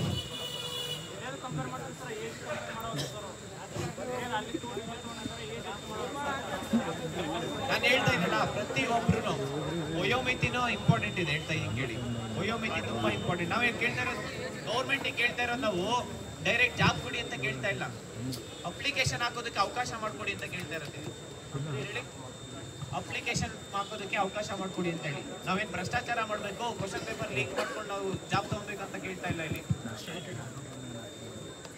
ಫಿಸಿಕಲ್ ಇರುತ್ತೆ, ಫಿಸಿಕಲ್ ಅಲ್ಲಿ ಕ್ವಾಲಿಫೈ ಆದ್ರೆ ಮಾತ್ರ ತಾನೇ ನೆಕ್ಸ್ಟ್ ಫರ್ದರ್ ಸ್ಟೆಪ್ಸ್ ಇರುತ್ತೆ.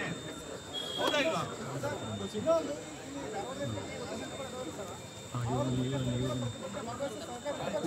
ನಾನು ಇನ್ನೊಂದು ನೋಡಿ, ಅಲ್ಲ ಒಂದು ವಿಚಾರ ಹೇಳ್ತೀನಿ ಸರ್. ನಾನು ಇಲ್ಲಿರೋ ಕೋಚಿಂಗ್ ಇನ್ಸ್ಟಿಟ್ಯೂಟ್ ಇದೆ, ಧಾರವಾಡ ಅಂತಲ್ಲ, ಪ್ರತಿಯೊಂದು ಕರ್ನಾಟಕದಲ್ಲಿ ಯಾವುದೇ ಕೋಚಿಂಗ್ ಇನ್ಸ್ಟಿಟ್ಯೂಟ್ ಇದೆ, ಎಲ್ಲ ಕೋಚಿಂಗ್ ಇನ್ಸ್ಟಿಟ್ಯೂಟ್ಗೂ ನಾನು ಎಲ್ಲರ ಮುಂದೆ ಮನವಿ ಮಾಡ್ಕೊತೀನಿ. ನೀವು ಸರ್ಕಾರನ ಓಲೈಸ್ಕೊಂಡು ಏನೋ ಒಂದು 50 ಪೋಸ್ಟು 100 ಪೋಸ್ಟು ನಿಮಗೆ ಸರ್ಕಾರದಿಂದ ಫ್ರೀ ಕೋಚಿಂಗ್ ಏನಾದರೂ ಕೊಡ್ತಾರೆ, ಅದರಿಂದ ದುಡ್ಡು ಬರುತ್ತೆ ಅಂತಂದ್ರೆ, ನೀವು ಅದರಿಂದ ಏನಾದರೂ ಹಿಂದೆ ಉಳ್ಕೊಂಡಿದ್ದೀನಿ ಅಂತಂದ್ರೆ, ದಯವಿಟ್ಟು ಇನ್ನು ಮುಂದೆ ಯಾವ ವಿದ್ಯಾರ್ಥಿಗಳು ನಿಮ್ಮಂತ ಕೋಚಿಂಗ್ ಇನ್ಸ್ಟಿಟ್ಯೂಟ್ಗೆ ಯಾರು ಸಪೋರ್ಟ್ ಮಾಡಲ್ಲ. ಮಾಡ್ತೀರಾ? ಯಾವುದೇ ಕಾರಣಕ್ಕೂ ಮಾಡಲ್ಲ. ನಾನು ಹೇಳ್ತೀನಿ, ಓಪನ್ ಚಾಲೆಂಜ್ ಹೇಳ್ತೀನಿ, ಯಾವುದೇ ಕೋಚಿಂಗ್ ಇನ್ಸ್ಟಿಟ್ಯೂಟ್ ಇರ್ಬೋದು, ನನಗೆ ನಿಮ್ಮಿಂದ ₹1 ದುಡ್ಡು ಬೇಡ. ನೀವು ವಿದ್ಯಾರ್ಥಿಗಳ ಪರವಾಗಿ ಧ್ವನಿ ಎತ್ತಿ ಸಾಕು. ಅವ್ರ ಕಷ್ಟ ಇದೆ, ಇವತ್ತು ಅವ್ರ ಕಷ್ಟಕ್ಕೆ ಬಂದು ನಿಂತ್ಕೊಳ್ಳಿ. ಇಲ್ಲೇ ಹೋರಾಟ ಮಾಡ್ತಾ ಇದೀವಿ. ಪ್ರತಿಯೊಂದು ಬಂದು ನಿಮಗೆ ಮನವಿ ತಗೊಳ್ಳಿ, ನಾವು ಇಲ್ಲಿ ಬಂದಿದ್ದೀವಿ ಬೆಂಗಳೂರಿಂದ, ನಿಮಗೆ ಮನವಿ ಪತ್ರ ಕೊಡ್ತೀವಿ, ಬಂದು ಹೋರಾಟ ಮಾಡಿ ಅಂತಲ್ಲ. ವಾಲಂಟಿಯರ್ ನೀವೇ ಪ್ರತಿಯೊಂದು ಕೋಚಿಂಗ್ ಇನ್ಸ್ಟಿಟ್ಯೂಟ್ ಕ್ಲೋಸ್ ಮಾಡ್ಕೊಳ್ಳಿ.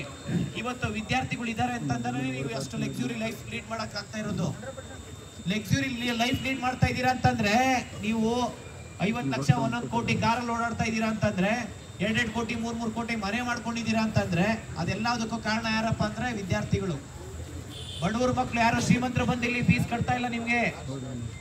ಅಪ್ಪ ಅವರ ಬಡವ್ರ ಮಕ್ಳು ಅಪ್ಪ ಅಮ್ಮ ದುಡ್ಡು ಕಷ್ಟಪಟ್ಟು ಹೊಲ್ದಾಗ ಇನ್ನೊಬ್ರು ಮನೆ ಕೆಲಸ ಮಾಡ್ಕೊಂಡು ದುಡ್ದಿರೋ ದುಡ್ಡು ನಾನೇ ನೋಡಿದೀನಿ. ಒಡವೆ ಒತ್ತೆ ಇಟ್ಟು ಇವತ್ತು ಕೋಚಿಂಗ್ ಇನ್ಸ್ಟಿಟ್ಯೂಟ್ ಸೇರ್ತಾ ಇರೋರು ಎಷ್ಟೋ ಜನ ಇದಾರ ಇಲ್ವಾ? ಹಿಂಗೆಲ್ಲ ಇದ್ದಾದ್ಮೇಲೆ ಕೋಚಿಂಗ್ ಇನ್ಸ್ಟಿಟ್ಯೂಟ್ ಇರ್ಬೋದು, ಲೈಬ್ರರಿ ಇರ್ಬೋದು, ಪ್ರತಿಯೊಂದು ಲೈಬ್ರರಿ ಓನರ್ಸ್ ಇರ್ಬೋದು, ಎಲ್ಲರಿಗೂ ಹೇಳೋದೇನಪ್ಪ ಅಂತಂದ್ರೆ, ಪ್ರತಿಯೊಬ್ಬರು ವಿದ್ಯಾರ್ಥಿಗಳ ಪರವಾಗಿ ಈ ಒಂದು ಹೋರಾಟಕ್ಕೆ ಭಾಗವಹಿಸಲೇಬೇಕು. ಇದೊಂದೇ ಹೋರಾಟ ಅಲ್ಲ, ಯಾವುದೇ ವಿದ್ಯಾರ್ಥಿಗೆ ಇಲ್ಲಿ ಅನ್ಯಾಯ ಆಗ್ತಾ ಇದೆ ಅಂತಂದ್ರೆ ಅವರಿಗೆ ಸಪೋರ್ಟಿವ್ ಆಗಿ ನಿಂತ್ಕೊಂಡು ಯಾವುದೇ ಫೀಸ್ ಇರ್ಬೋದು, ಲೈಬ್ರರಿ ಫೀಸ್ ಇರ್ಬೋದು, ಕೋಚಿಂಗ್ ಇನ್ಸ್ಟಿಟ್ಯೂಟ್ ಫೀಸ್ ಇರ್ಬೋದು, ಎಲ್ಲ ವಿದ್ಯಾರ್ಥಿಗಳಿಗೆ ಅನುಕೂಲ ಆಗೋ ರೀತಿ ನಡೆಸ್ಕೊಂಡು ಹೋಗಿ. ಯಾರು ಪ್ರಶ್ನೆ ಕೇಳಲ್ಲ ನಿಮ್ಗೆ. ನಿಮ್ಮನ್ನ ನಾವು ಬೆಳೆಸ್ತೀವಿ. ನಿಮ್ಗೇನೇ ಆದ್ರೂ ನಾವು ನಿಂತ್ಕೊಂತೀವಿ. ಸರ್ಕಾರಕ್ಕೆ ನಾವೇ ಲೆಟರ್ ಹಾಕ್ತೀವಿ, ನೀವು ನಮ್ಮ ಪರವಾಗಿ ಬಂದು ನಿಂತ್ಕೊಳ್ಳಿ, ಫಸ್ಟು ಇಂಥವ್ರಿಗೆ ಕೊಡಿ ಅಂತೇಳಿ. ನೀವು ಹಂಗೇನಾದ್ರೂ ನೀವು ಬಂದಿಲ್ಲ ಅಂತಂದ್ರೆ, ಇದೇ ಗುರುವಾರ 25ನೇ ತಾರೀಕು ಶ್ರೀನಗರದಿಂದ DC ಕಚೇರಿಗೆ ನೀವು ಪಾದಯಾತ್ರೆಗೆ ಭಾಗವಹಿಸಿಲ್ಲ ಅಂತಂದ್ರೆ, ನಿಮ್ಮ ಕೋಚಿಂಗ್ ಇನ್ಸ್ಟಿಟ್ಯೂಟ್ಗೆ ನಡೆಸಬಾರ್ದಂತಾನೆ ಎಲ್ಲ ವಿದ್ಯಾರ್ಥಿಗಳೇ ಹೋಗಿ ಕಮಿಷನರ್ಗೆ ಮನವಿ ಕೊಡ್ತಾರೆ. ತಲೆ ಕೆಡ್ಸ್ಕೊಳಕ್ ಹೋಗ್ಬಿಡಿ. ಅದನ್ನ ನೀವು ಉಳಿಸ್ಕೊಳೋದು ಕಳ್ಕೊಳೋದು ನಿಮ್ಮ ಕೈಯಲ್ಲೇ ಇದೆ. ಯಾಕೆಂದ್ರೆ ನಮಗೆ ಇಡೀ ಕರ್ನಾಟಕದಲ್ಲಿ ಯಾವುದೇ ಕೋಚಿಂಗ್ ಇನ್ಸ್ಟಿಟ್ಯೂಟ್ ಹೋದ್ರು ನನಗೆ ಎಲ್ಲ ಕೋಚಿಂಗ್ ಇನ್ಸ್ಟಿಟ್ಯೂಟ್ ಮೇಲೆ ತುಂಬಾ ಗೌರವ ಇದೆ. ನೀವೆಲ್ಲದು ಸಪೋರ್ಟ್ ಮಾಡ್ತೀರಾ ಅಂತ. ಆದ್ರೆ ನೀವು ಒಂದೇ ಒಂದು ಕಾರಣಕ್ಕೆ ಕೆಲವೊಂದು ಕೋಚಿಂಗ್ ಇನ್ಸ್ಟಿಟ್ಯೂಟ್ ಸರ್ಕಾರದಿಂದ ಏನೋ ಒಂದು ಅಷ್ಟು ಕೋಚಿಂಗ್ ಸ್ಟೂಡೆಂಟ್ಸ್ ಕಳ್ಸಿಕೊಡ್ತಾರೆ, ಅದರಿಂದ ದುಡ್ಡು ಬರುತ್ತೆ ಅಂತ ಹೇಳಿ ಹಿಂದೆ ಉಳ್ಕೊಂಡ್ರೆ ದಯವಿಟ್ಟು ಇವತ್ತು ಅದು ಯಾವುದು ಶಾಶ್ವತ ಇರಲ್ಲ. ಸರ್ಕಾರಕ್ಕೂ ಅಷ್ಟೇ, ನಿಮ್ಮ ಅಧಿಕಾರ ಯಾವುದೇ ಕಾರಣಕ್ಕೂ ಶಾಶ್ವತ ಆಗಿರಲ್ಲ. ಹೇಳ್ತೀನಿ, ಸರ್ಕಾರಕ್ಕೆ ಅಧಿಕಾರ ಶಾಶ್ವತ ಇರಲ್ಲ. ಈಗ ನಿಮಗೆ ಕೊಡ್ತಾ ಇರೋ ಸರ್ಕಾರದಿಂದ ಅನುದಾನ ಯಾವುದು ಶಾಶ್ವತವಾಗಿರಲ್ಲ. ನೀವು ಮಾಡೋ ಕೆಲಸ ಮಾತ್ರನೇ ಶಾಶ್ವತವಾಗಿರುತ್ತೆ. ಪ್ರತಿಯೊಂದು ಕೋಚಿಂಗ್ ಇನ್ಸ್ಟಿಟ್ಯೂಟ್ ಓನರ್ಸ್ ವಾಲಂಟಿಯರ್ಸ್ ಆಗಿ ಈ ಒಂದು ಹೋರಾಟಕ್ಕೆ ನೀವೇ ಭಾಗವಹಿಸಬೇಕು. ನೀವೇ ಶೇರ್ ಮಾಡ್ಬೇಕು ಎಲ್ಲ ಗ್ರೂಪಲ್ಲಿ. ಬರೀ ಏನೋ ನಾನು ಸಪೋರ್ಟ್ ಇದೆ, ಒಂದು ಪೋಸ್ಟರ್ ಮಾಡ್ತೀನಿ, ಒಂದು ವಿಡಿಯೋ ಮಾಡ್ಬಿಟ್ಟು ಬಿಡ್ತೀನಿ ಅಂದ್ರೆ ಅಲ್ಲ, ಆಗಲ್ಲ. ಯೂಟ್ಯೂಬಲ್ಲಿ, ಇನ್ಸ್ಟಾಗ್ರಾಮಲ್ಲಿ ನಮ್ಮ ಹುಡುಗರು ಸಾವಿರಾರು ಜನ ಮಾಡಿಬಿಡ್ತಾರೆ. ಅದು ಅವಶ್ಯಕತೆ ಇಲ್ಲ. ಗ್ರೂಪಲ್ಲಿ ಒಂದು ಪೋಸ್ಟರ್ ಹಾಕ್ತೀನಿ, ವಿಡಿಯೋ ಮಾಡ್ತೀನಿ ಅಂದ್ರೆ ಆಗಲ್ಲ. ಅದು ಪ್ರತಿಯೊಬ್ಬರು ವ್ಯಾಲೆಂಟ್ರಿ ಆಗಿ ಭಾಗವಹಿಸಬೇಕು. ನನಗೆ ಖುದ್ದಾಗಿ ಹೇಳಿದ್ದಾರೆ, ಪಾಪ ಯಾರೋ ಒಬ್ರು ಬಂದಿದ್ದಕ್ಕೆ ಅವ್ರನ್ನ ಟಾರ್ಗೆಟ್ ಮಾಡಿದ್ದಾರೆ. ಒಬ್ರು ಬಂದಿದ್ರೆ ಸುಮ್ಮನೆ ಹೋರಾಟಕ್ಕೆ ಅಂತ ಹೇಳ್ಬಿಟ್ಟು ಅದು ಹಂಗಾಗ್ಬಾರ್ದು. ಪ್ರತಿಯೊಬ್ರು ಬರಬೇಕು. ಅವ್ರಿಗೆ ಟಾರ್ಗೆಟ್ ಮಾಡಿ ಇನ್ನೊಂದು ಯಾವುದೇ ಫಂಕ್ಷನ್ಸ್ ಕರೀತೀರಾ ಅದೆಲ್ಲ ಮಾಡ್ಬಾರ್ದು. ಅದೆಲ್ಲ ಯಾವುದು ಶಾಶ್ವತವಾಗಿರಲ್ಲ. ಕಲ್ಯಾಣ ನಗರ, ಶ್ರೀನಗರ, ಜಯನಗರ ಎಲ್ಲ ಪ್ರತಿಯೊಂದು ಎಲ್ಲಿ ಇರ್ಬೋದು, ಯೂನಿವರ್ಸಿಟಿಯಿಂದ ಇರ್ಬೋದು, ಎಲ್ಲ ವಿದ್ಯಾರ್ಥಿಗಳು ಅವತ್ತು ಒಂದಿನ 25ನೇ ತಾರೀಕು ಬೆಳಗ್ಗೆ 9 ಗಂಟೆಗೆ ವ್ಯಾಲೆಂಟ್ರಿಗೆ ನೀವೇ ನಿಂತ್ಕೋಬೇಕು. ಅರ್ಥ ಆಗ್ತಿದ್ಯಾ? ಅದನ್ನ ಶಾಂತಿಯುತವಾಗಿ ಕಾಪಾಡ್ಕೊಂಡು ಹೋಗೋದು ನಿಮ್ಮ ಕೈಯಲ್ಲೇ ಇದೆ. ಯಾವುದೋ ವಿದ್ಯಾರ್ಥಿ ಸುಮ್ಮನೆ ನೆಗೆಟಿವ್ ಸ್ಪ್ರೆಡ್ ಮಾಡೋದು ಅದೆಲ್ಲ ಆಗ್ಬಾರ್ದು. ಶಾಂತಿಯುತವಾಗಿ ಮಾಡೋಣ. ಹೇಳ್ತೀನಿ ಕೇಳಿ, ಪೀಸ್ ಅಂಡ್ ನಾನ್ ವೈಲೆನ್ಸ್. ಅದಕ್ಕೆ ಮಹಾತ್ಮ ಗಾಂಧಿ ಆಗಿದ್ದು. ನಾನು ಹೇಳ್ತೀನಿ, ಶಾಂತಿಯುತವಾಗಿ ನಿಜ ಹೇಳ್ತೀನಿ ಕೇಳಿ, ಶಾಂತಿಯುತವಾಗಿ ಎಲ್ಲರೂ ಸಾಧ್ಯ. ಯಾವಾಗ ವೈಲೇಟ್ ಆಗ್ತದೆ ಅಂತಂದ್ರೆ ನಿಮ್ಮಲ್ಲಿ ಕಡಿಮೆ ಜನ ಯುನಿಟಿ ಇಲ್ಲ ಅಂದಾಗ ಮಾತ್ರ. ನಮ್ಮಲ್ಲಿರೋ ಯುನಿಟಿ ತೋರಿಸಿದ್ರೆ ಸರ್ಕಾರ ಆಟೋಮೆಟಿಕ್ ನಮ್ಮ ಬೇಡಿಕೆಗೆ 100% ಬರ್ತಾರೆ.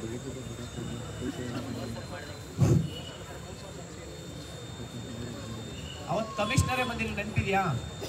ಬಂದಿದ್ರ ಇಲ್ವಾ? ಶಶಿಕುಮಾರ್ ಸರ್ ಬಂದಿದ್ರು, ಮತ್ತೆ DC ಮೇಡಮ್ ಬಂದಿದ್ರು. ಬಂದಿದ್ರ ಇಲ್ವಾ?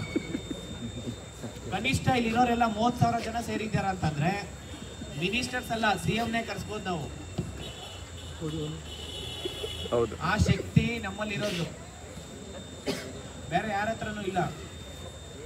ಇಲ್ಲೆಲ್ಲ ಎಷ್ಟೊಂದು ಟೈಮ್ ವೇಸ್ಟ್ ಮಾಡ್ಕೊಳ್ತೀವಿ. ಸುಮ್ಮನೆ ಎಷ್ಟು ಓದಿದ್ರು ಏನು ಪ್ರಯೋಜನ ಹೇಳಿ? ನೋಟಿಫಿಕೇಶನ್ಸೇ ಇಲ್ಲ ಅಂದ್ರೆ ಹಂಗೆ ಹೋಗೋದು.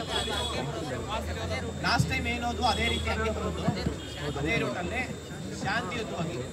ಅರ್ಥ ಮಾಡ್ಕೊಳ್ಳಿ, ಒಂದು ಸ್ಟೂಡೆಂಟ್ಸ್ಗೆ ಏನೂ ಆಗಬಾರ್ದು, ಕೇಸ್ ಆಗಿರ್ಬೋದು ಏನೋ ಅಷ್ಟೇ, ಶಾಂತಿಯುತವಾಗಿ ನಡ್ಕೊಂಡು ಹೋಗೋಣ.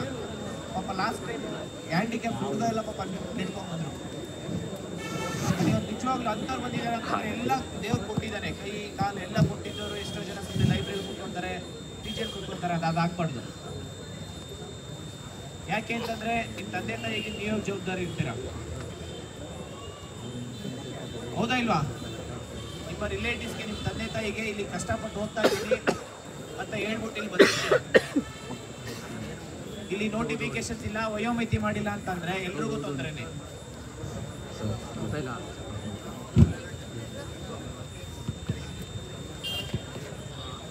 ನೋಡಿ, ಕಲ್ಯಾಣ ನಗರದ ಲಾಸ್ಟ್ ಟೈಮ್ ಹುಡುಗರು ಯಾರು ಬಂದಿಲ್ಲ ಅಂತ ಹೇಳಿ ಇದು ಮಾಡ್ತಿದ್ದಾರೆ.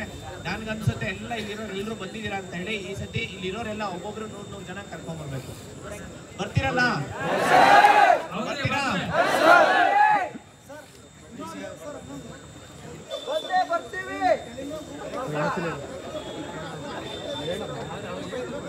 ಇನ್ನೊಂದು, ನಿಮ್ಮ ಕರ್ನಾಟಕದಲ್ಲಿ ಎಜುಕೇಶನ್ ರಿಲೇಟೆಡ್ ಏನಿದೆ ಕೋಚಿಂಗ್ ಇನ್ಸ್ಟಿಟ್ಯೂಟ್ ಸಂಸ್ಥೆಗಳು, ಪ್ರತಿಯೊಂದು ಟೆಲಿಗ್ರಾಮ್ ಅಲ್ಲಿ ಈ ಒಂದು ಹೋರಾಟದ್ದು ರೂಪುರೇಷೆ ಏನು ನಡೀತಾ ಇದೆ ಎಲ್ಲನೂ ಶೇರ್ ಮಾಡಬೇಕು.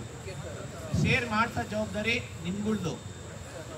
ನೀವೇ ವಾಲಂಟ್ರಿಯಾಗಿ ಅವ್ರಿಗೆ ಯಾರು ಫೋನ್ ನಂಬರ್ ಇದೆ ಅವ್ರಿಗೆ ಫೋನ್ ಮಾಡಿ, ಮತ್ತೆ ಟ್ವಿಟರ್ ಅಕೌಂಟು ಇಲ್ಲಿರೋರು ಪ್ರತಿಯೊಬ್ಬರೂ ಯಾರ್ದಿಲ್ಲ ದಯಮಾಡಿ ಅವರೆಲ್ಲರೂ ಇನ್ಸ್ಟಾಲ್ ಮಾಡಿಕೊಂಡು ಟ್ವಿಟರ್ ಅಕೌಂಟು ಇನ್ಸ್ಟಾಲ್ ಮಾಡಿ. ಟೆಲಿಗ್ರಾಮಲ್ಲಿ ಅಫಿಷಿಯಲ್ ಎಲ್ಲರೂ ಇದ್ದೀರಾ ಅನ್ಕೊತೀನಿ, ಪ್ರತಿಯೊಬ್ಬರು ಇದ್ದೀರಾ. ಮತ್ತು ಟ್ವಿಟರ್ ತುಂಬ ಇಂಪಾರ್ಟೆಂಟ್ ಆಗುತ್ತೆ, ಅರ್ಥ ಆಯ್ತಲ್ವಾ? ಸೋಷಿಯಲ್ ಮೀಡಿಯಾ ಎಷ್ಟು ಯುಟಿಲೈಸ್ ಮಾಡ್ಕೊತೀವೋ ಅಷ್ಟು ಬೇಗ ಆಗುತ್ತೆ. ಏನಾದರೂ ಒಂದು ಯಾರಿಗಾದ್ರೂ ಐಡಿಯಾಸ್ ಇದ್ರೆ ಇನೋವೇಟಿವ್ ಆಗಿ ಏನಾದರೂ ಸೊಲ್ಯೂಷನ್ಸ್ ಕೊಡಿ, ಏನು ಮಾಡ್ಬೋದು ಅಂತ ಹೇಳಿ, ಅದನ್ನು ನಾವು ಇಂಪ್ಲಿಮೆಂಟ್ ಮಾಡೋಣ. Hello mic testing. 100% ಎಲ್ಲ ಸೋಷಿಯಲ್ ಮೀಡಿಯಾನು ಎಲ್ಲ ಮಾಧ್ಯಮದವ್ರಿಗೆ ನಮ್ಮ ಮನವಿ ಮಾಡ್ಕೊಂಡಿದ್ದೀವಿ, ಎಲ್ಲರೂ ಬರ್ತಾರೆ. ಮತ್ತೆ ಇನ್ನೊಂದೇನಪ್ಪ ಅಂತಂದ್ರೆ, ಈಗ ನೀವೇ ವಾಲಂಟ್ರಿಗೆ ಯಾಕೆ ಹೇಳ್ತೀನಿ ಅಂದ್ರೆ, ಒಂದು ನಿಮಿಷ ಪ್ಲೀಸ್, ನಾಳೆ ನೀವೇ ಪ್ರತಿಯೊಂದು ಲೈಬ್ರರಿಗೆ ನೀವೇ ವಿಸಿಟ್ ಮಾಡಬೇಕು. ನಾಳೆ ನಾನು ಬೆಂಗಳೂರಿಗೆ ಹೋಗ್ತಾ ಇದ್ದೀನಿ ನೋಡಿ, ನಿನ್ನೆ ರಾತ್ರಿ ಹೊರಟೋನು ಬೆಳಗ್ಗೆ ಇಲ್ಲಿ ಬಂದೆ, ಬೆಳಗ್ಗೆಯಿಂದ ಎಲ್ಲ ಲೈಬ್ರರಿ ಕೋಚಿಂಗ್ ಇನ್ಸ್ಟಿಟ್ಯೂಟ್ ಎಲ್ಲ ಕಡೆ ಓಡಾಡ್ಕೊಂಡು ಬಂದ್ವಿ, ತುಂಬ ಚೆನ್ನಾಗಿ ಸ್ಪಂದಿಸಿದ್ರು. ಅದಾದ್ಮೇಲೆ ಇವಾಗ ನಾನು ರಾತ್ರಿ ಇವಾಗ ಮತ್ತೆ ವಾಪಸ್ ಬೆಂಗಳೂರಿಗೆ ಹೋಗ್ಬೇಕು. ನಾಳೆ ಬೆಳಗ್ಗೆ ಒಂದು ಹೋರಾಟ ಇದೆ ಫ್ರೀಡಮ್ ಪಾರ್ಕಲ್ಲಿ, UGC ಇದೆ, ಅದು ಮುಗಿಸ್ಕೊಂಡು ನಾನು ಸಂಜೆ ರಿಟರ್ನ್ ಆಗ್ತೀನಿ. ನಾನು ನಾಳೆ ರಾತ್ರಿ ವಾಪಸ್ ಇಲ್ಲೇ ಇರ್ತೀನಿ. ನಾಡಿದ್ದು ಅಂದರೆ ಬುಧವಾರ ಕಂಪ್ಲೀಟ್ ಎಲ್ಲ ಲೈಬ್ರರೀಸ್ ಕೋಚಿಂಗ್ ಇನ್ಸ್ಟಿಟ್ಯೂಟ್ ನಾನು ಬರ್ತೀನಿ. ನೀವು ಬನ್ನಿ ನಮ್ಮ ಜೊತೆ. ನೀವೇ ಒಂದು 5-10 ಜನ ಡಿವೈಡ್ ಮಾಡಿಕೊಂಡು ಬೇಕಾದ್ರೆ ಲೈಬ್ರರಿ ವಿಸಿಟ್ ಮಾಡ್ತೀರಾ, ಇಲ್ಲ ನಿಮ್ಮ ಫ್ರೆಂಡ್ಸ್ಗೆ ಹೇಳ್ತೀರಾ. ಈ ಥರ ಹೋರಾಟ ಇದೆ ಅಂತ ಹೇಳಿದಾಗ, ಇನ್ನೇನು ಹೋರಾಟ ಎಲ್ಲ ಪಾದಯಾತ್ರೆ ಹೋಗ್ತಾ ಇರ್ತಾರೆ ಇವರು, ಮತ್ತು ಇಲ್ಲೆಲ್ಲಾದರೂ ತಿಂಡಿ ಮಾಡೋದು, ಟೀ ಕುಡಿಯೋದು ಅದೆಲ್ಲ ಮಾಡಬಾರ್ದು. ಒಂದು ಡಿಸಿಪ್ಲಿನ್ ಮೇಂಟೈನ್ ಮಾಡಬೇಕು. ಬೆಳಗ್ಗೆ 9 ಗಂಟೆ ಅಂತಂದರೆ ಒಂದು 8 ಗಂಟೆ ಒಳಗಡೆ ನಿಮ್ದು ಎಲ್ಲ ಕಾರ್ಯನೂ ಮುಗಿಸ್ಕೊಡಿ, ಕರೆಕ್ಟಾ? ಒಂದಿನ ಟೈಮ್ ಕೊಡಿ, ಏನಾಗಲ್ಲ. ಈಗ ಒಂದು ಇಂಟರ್ವ್ಯೂ ಹೋಗ್ತಾ ಇದ್ದೀನಿ ಅಂತಂದರೆ 10 ಗಂಟೆಗೆ ನಿಮ್ಗೆ ಇಂಟರ್ವ್ಯೂ ಕರೀರ್ತಾರೆ, ಬೆಳಗ್ಗೆ 8 ಗಂಟೆಗೆ ಹೋಗಿರ್ತೀರಾ. ಒಂದು ಎಕ್ಸಾಮ್ಸ್ ಅಂತ ಅಂದಾಗ, ಒಂದು ಎಕ್ಸಾಮ್ ಬರೆಯೋದಕ್ಕೆ ಹೋದಾಗ 10 ಗಂಟೆಗೆ ಎಕ್ಸಾಮ್ ಇದ್ದರೆ ಬೆಳಗ್ಗೆ 6 ಗಂಟೆಗೆ ಇರ್ತೀರಾ ಇಲ್ವಾ? ನಾನೇ ನೋಡಿದ್ದೀನಿ, ಇಲ್ಲಿಂದ ಬೆಂಗಳೂರಿಂದ ಧಾರವಾಡದಿಂದ ಬೆಂಗಳೂರು ಬಂದು ಎಕ್ಸಾಮ್ ಬರೀತೀರಾ. ಬೆಂಗಳೂರಲ್ಲಿ ಇರೋರು ಬೀದರಲ್ಲಿ ಎಕ್ಸಾಮ್ ಇದ್ರು ಬೀದರ್ಗೆ ಹೋಗಿ ಎಕ್ಸಾಮ್ ಬರೀತೀರಾ ಇಲ್ವಾ? ಕರೆಕ್ಟಾ? ಹೀಗಾಗಿ ಈ ಹೋರಾಟನೂ ಅಷ್ಟೇ ತುಂಬ ಇಂಪಾರ್ಟೆಂಟು. ಯಾವತ್ತು ಅಂಬೇಡ್ಕರ್ನ ಫಾಲೋ ಮಾಡಿ. ಅಂಬೇಡ್ಕರ್ ಏನು ಹೇಳಿದ್ದಾರೆ? ಶಿಕ್ಷಣ, ಸಂಘಟನೆ. ಆಲ್ರೆಡಿ ಶಿಕ್ಷಣ ಎಲ್ಲರೂ ತೊಗೊಂಡಿದ್ದೀರಾ, ಸಂಘಟನೆ ಇದೆ. ಸಂಘಟನೆ ಯೂಸ್ ಮಾಡ್ಕೊಂಡು ಏನು ಮಾಡಬೇಕು?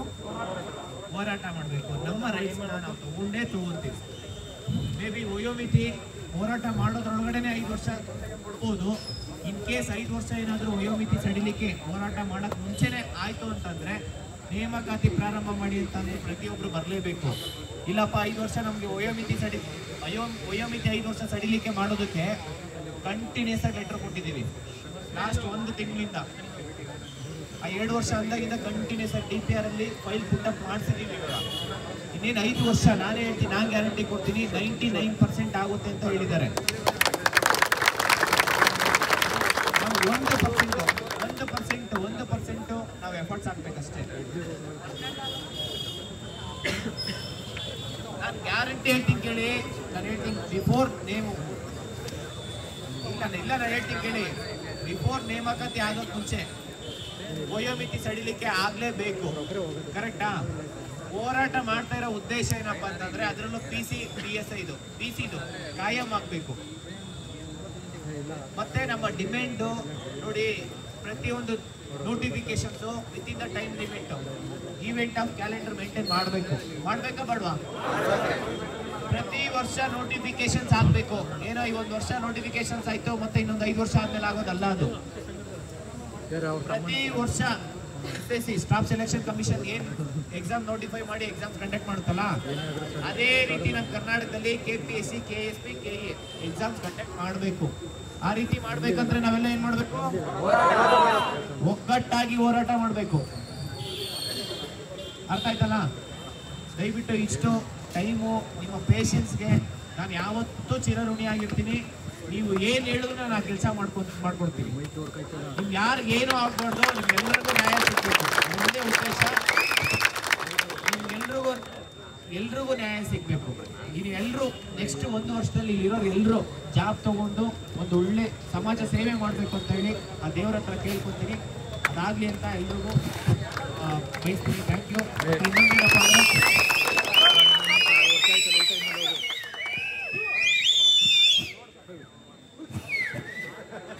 ದಯಮಾಡಿ ನಾಳೆ ವ್ಯಾಲೆಂಟ್ರಿ ಆಗಿ ಲೈಬ್ರರಿ ಹೋಗ್ಬೇಕು ಅಂತ ಹೇಳಿ ಅನಿಲ್ ಕಾಂಬ್ಳೆ ಮತ್ತೆ ರಾಜ್ ಕಿಶೋರ್, ಪ್ರಕಾಶ್ ಸರ್ ಇವರೆಲ್ಲರೂ ಇರ್ತಾರೆ. ಅವ್ರ ಜೊತೆ ನೀವು ಕೈ ಜೋಡಿಸಿ.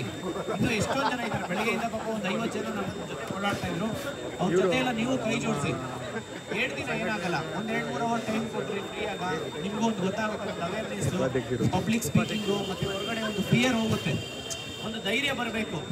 ಯಾವ ರೀತಿ ನೀವು ಮಾತಾಡ್ತೀರಾ ಮತ್ತೆ ಯಾವ ರೀತಿ ನಡ್ಕೊಳ್ತೀರಾ ಅನ್ನೋದು ತುಂಬ ಇಂಪಾರ್ಟೆಂಟ್ ಆಗುತ್ತೆ. ಇವಾಗ ನೀವು ಲೀಡರ್ಶಿಪ್ ತಗೊಂಡಿಲ್ಲ ಅಂತಂದ್ರೆ, ಇವಾಗ ನೀವೇನಾದ್ರೂ ಅಳವಡಿಸ್ಕೊಂಡ್ರಿ ಅಂತ ಅನ್ಕೊಳ್ಳಿ, ನಾಳೆ ದಿನ ನೀವು ಡಿಪಾರ್ಟ್ಮೆಂಟ್ಗೆ ಹೋಗಿ ನಿಮ್ಮ ಒಂದು ಬ್ಯಾಚ್ಮೆಂಟ್ಸ್ನ ನೀವೇ ಲೀಡ್ ಮಾಡ್ಬೋದು. ಮತ್ತೆ ಯಾವುದೇ ಸಮಸ್ಯೆ ಬಂದಾಗ ನೀವೇ ಮುಂದೆ ನಿಂತ್ಕೊಂಡು ಹೋರಾಟ ಮಾಡ್ತೀರಾ. ನಾನು ನೋಡಿದ್ದೀನಲ್ಲ, ಪ್ರತಿಯೊಂದು ನೋಟಿಫಿಕೇಶನ್ಸ್ ಅಲ್ಲೂ ಏನಾದರೂ ಸಮಸ್ಯೆ ಆಯ್ತು ಅಂತಂದ್ರೆ ಅದ್ರಲ್ಲಿ 500 ಜನ ಇದ್ರೂ ಒಂದು 5 ಜನ ಬಂದರೂ ಸಾಕು, ಆ ಸಮಸ್ಯೆಗೆ ನಾನು ಸೊಲ್ಯೂಷನ್ಸ್ ಕಂಡುಕೊಡ್ತೀನಿ. ಬರೀ 5 ಜನ. ಹಂಗಿದ್ದಾಗ ನೀವು ಪ್ರತಿಯೊಬ್ಬರೂ ಇಂಪಾರ್ಟೆಂಟ್ ಇರುತ್ತೆ. ಅದಕ್ಕೆ ಅವ್ರ ಜೊತೆ ಕೈ ಜೋಡಿಸಿ. ನಾಳೆ ಮತ್ತೆ ನಾಡಿದ್ದು 2 ದಿನ ತುಂಬ ಇಂಪಾರ್ಟೆಂಟು. 2 ದಿನ ಅವ್ರ ಫೋನ್ ನಂಬರ್ ಇರುತ್ತೆ, ಗ್ರೂಪಲ್ಲಿ ಹಾಕ್ತೀವಿ. ಎಲ್ಲರೂ ಫೋನ್ ಮಾಡಿ ಅವರಿಗೆ ಅವ್ರ ಜೊತೆ ಕೈ ಜೋಡಿಸಿ. ಏನೇ ಸಮಸ್ಯೆ ಇರಲಿ ನೀವು ಬೆಂಗಳೂರಿಗೆ ಬರೋಂಥ ಅವಶ್ಯಕತೆ ಇಲ್ಲ. ನಾನು ನಿಂತ್ಕೊಂಡು ನಿಮ್ಮ ಬಗ್ಗೆ ಹೋರಾಟ ಮಾಡ್ತೀನಿ ಬೆಂಗಳೂರಲ್ಲಿ. ಅಷ್ಟೇ, ಪೊಲೀಸ್ ರಿಕ್ರೂಟ್ಮೆಂಟ್ ಅಷ್ಟೇ, FDA ಅಷ್ಟೇ, ಯಾವುದೇ ಡಿಪಾರ್ಟ್ಮೆಂಟ್ ಅಲ್ಲಿ ಏನೇ ಸಮಸ್ಯೆ ಇದ್ರು, ಈವನ್ ಲ್ಯಾಂಡ್ ಸರ್ವೇರು ಮತ್ತೆ ಅಸಿಸ್ಟೆಂಟ್ ಅಗ್ರಿಕಲ್ಚರ್ ಆಫೀಸರ್ ಎಲ್ಲ ಪ್ರತಿಯೊಂದು ಡಿಪಾರ್ಟ್ಮೆಂಟ್ ಅಲ್ಲೂ ಏನೇ ಆಗ್ತಾ ಇದ್ರೆ, ಏನೇ ಸಮಸ್ಯೆ ಆದ್ರೂ ಆ ಸಮಸ್ಯೆಗೆ ನಾವು ನಿಂತ್ಕೊಂಡು ಹೋರಾಟ ಮಾಡ್ತೀವಿ. ನೀವು ಇಲ್ಲಿಂದ ಬೆಂಬಲ ಕೊಡ್ಬೇಕಷ್ಟೇ. ನಾವಿಲ್ಲಿ ಧಾರವಾಡಕ್ಕೆ ಬಂದಾಗ ನೀವು ನಮ್ಮ ಜೊತೆ ಸ್ಪಂದಿಸ್ಬೇಕು. ನಾನು ಇಲ್ಲಿಂದ ಬೆಂಗಳೂರಿಗೆ ಬಂದು 2-2 ಸಾವಿರ 3-3 ಸಾವಿರ ಖರ್ಚು ಮಾಡಿಕೊಂಡು 2 ದಿನ ಟೈಮ್ ವೇಸ್ಟ್ ಮಾಡಿ ಅಂತ ಕೇಳ್ತಾ ಇಲ್ಲ. ಇಲ್ಲೇ ಹೋರಾಟ ಮಾಡ್ತಾ ಇದ್ದೀವಿ. ಇಲ್ಲಿ ಹೋರಾಟ ಮಾಡಿದಾಗ ಪ್ರತಿಯೊಬ್ಬರದ್ದು ಜವಾಬ್ದಾರಿ ಇದು. ಇವತ್ತು ನಿಮ್ಮ ಸಮಸ್ಯೆ ಅಲ್ಲದೆ ಇರ್ಬೋದು, ನಾಳೆ ಅದು ನಿಮ್ಮ ಸಮಸ್ಯೆ ಆಗುತ್ತೆ. ಬೇರೆ ಸಮಸ್ಯೆ ನಮ್ಮ ಸಮಸ್ಯೆ ಅಂದ್ಕೊಂಡಾಗ ಅದಕ್ಕೇನಾದ್ರೂ ಪರಿಹಾರ ಸಿಗುತ್ತೆ. We are all one family. ಅವಾಗಷ್ಟೇ ಏನಾದರೂ ಒಂದು ಸೊಲ್ಯೂಷನ್ಸ್ ಬರುತ್ತೆ. ನಮ್ಮ ಒಂದು ಫ್ಯಾಮಿಲಿ ಅಂದಾಗ ಯಾರಿಗೆ ಸಮಸ್ಯೆ ಆದ್ರೂ ನಿಮ್ಮ ಮನೇಲೆ ಅಕ್ಕ ತಂಗಿ ಅಣ್ಣ ತಮ್ಮ ಅಪ್ಪ ಅಮ್ಮದಲ್ಲಿ ಯಾರಿಗಾದ್ರೂ ಒಬ್ಬರಿಗೆ ಒಂಚೂರು ಹುಷಾರಿಲ್ಲ ಅಂತ ಅಂದಾಗ ನಮ್ಗೆ ಏನನ್ಸುತ್ತೆ? ಬೇಜಾರಾಗುತ್ತಾ ಇಲ್ವಾ? ಹರ್ಟ್ ಆಗುತ್ತಾ ಇಲ್ವಾ?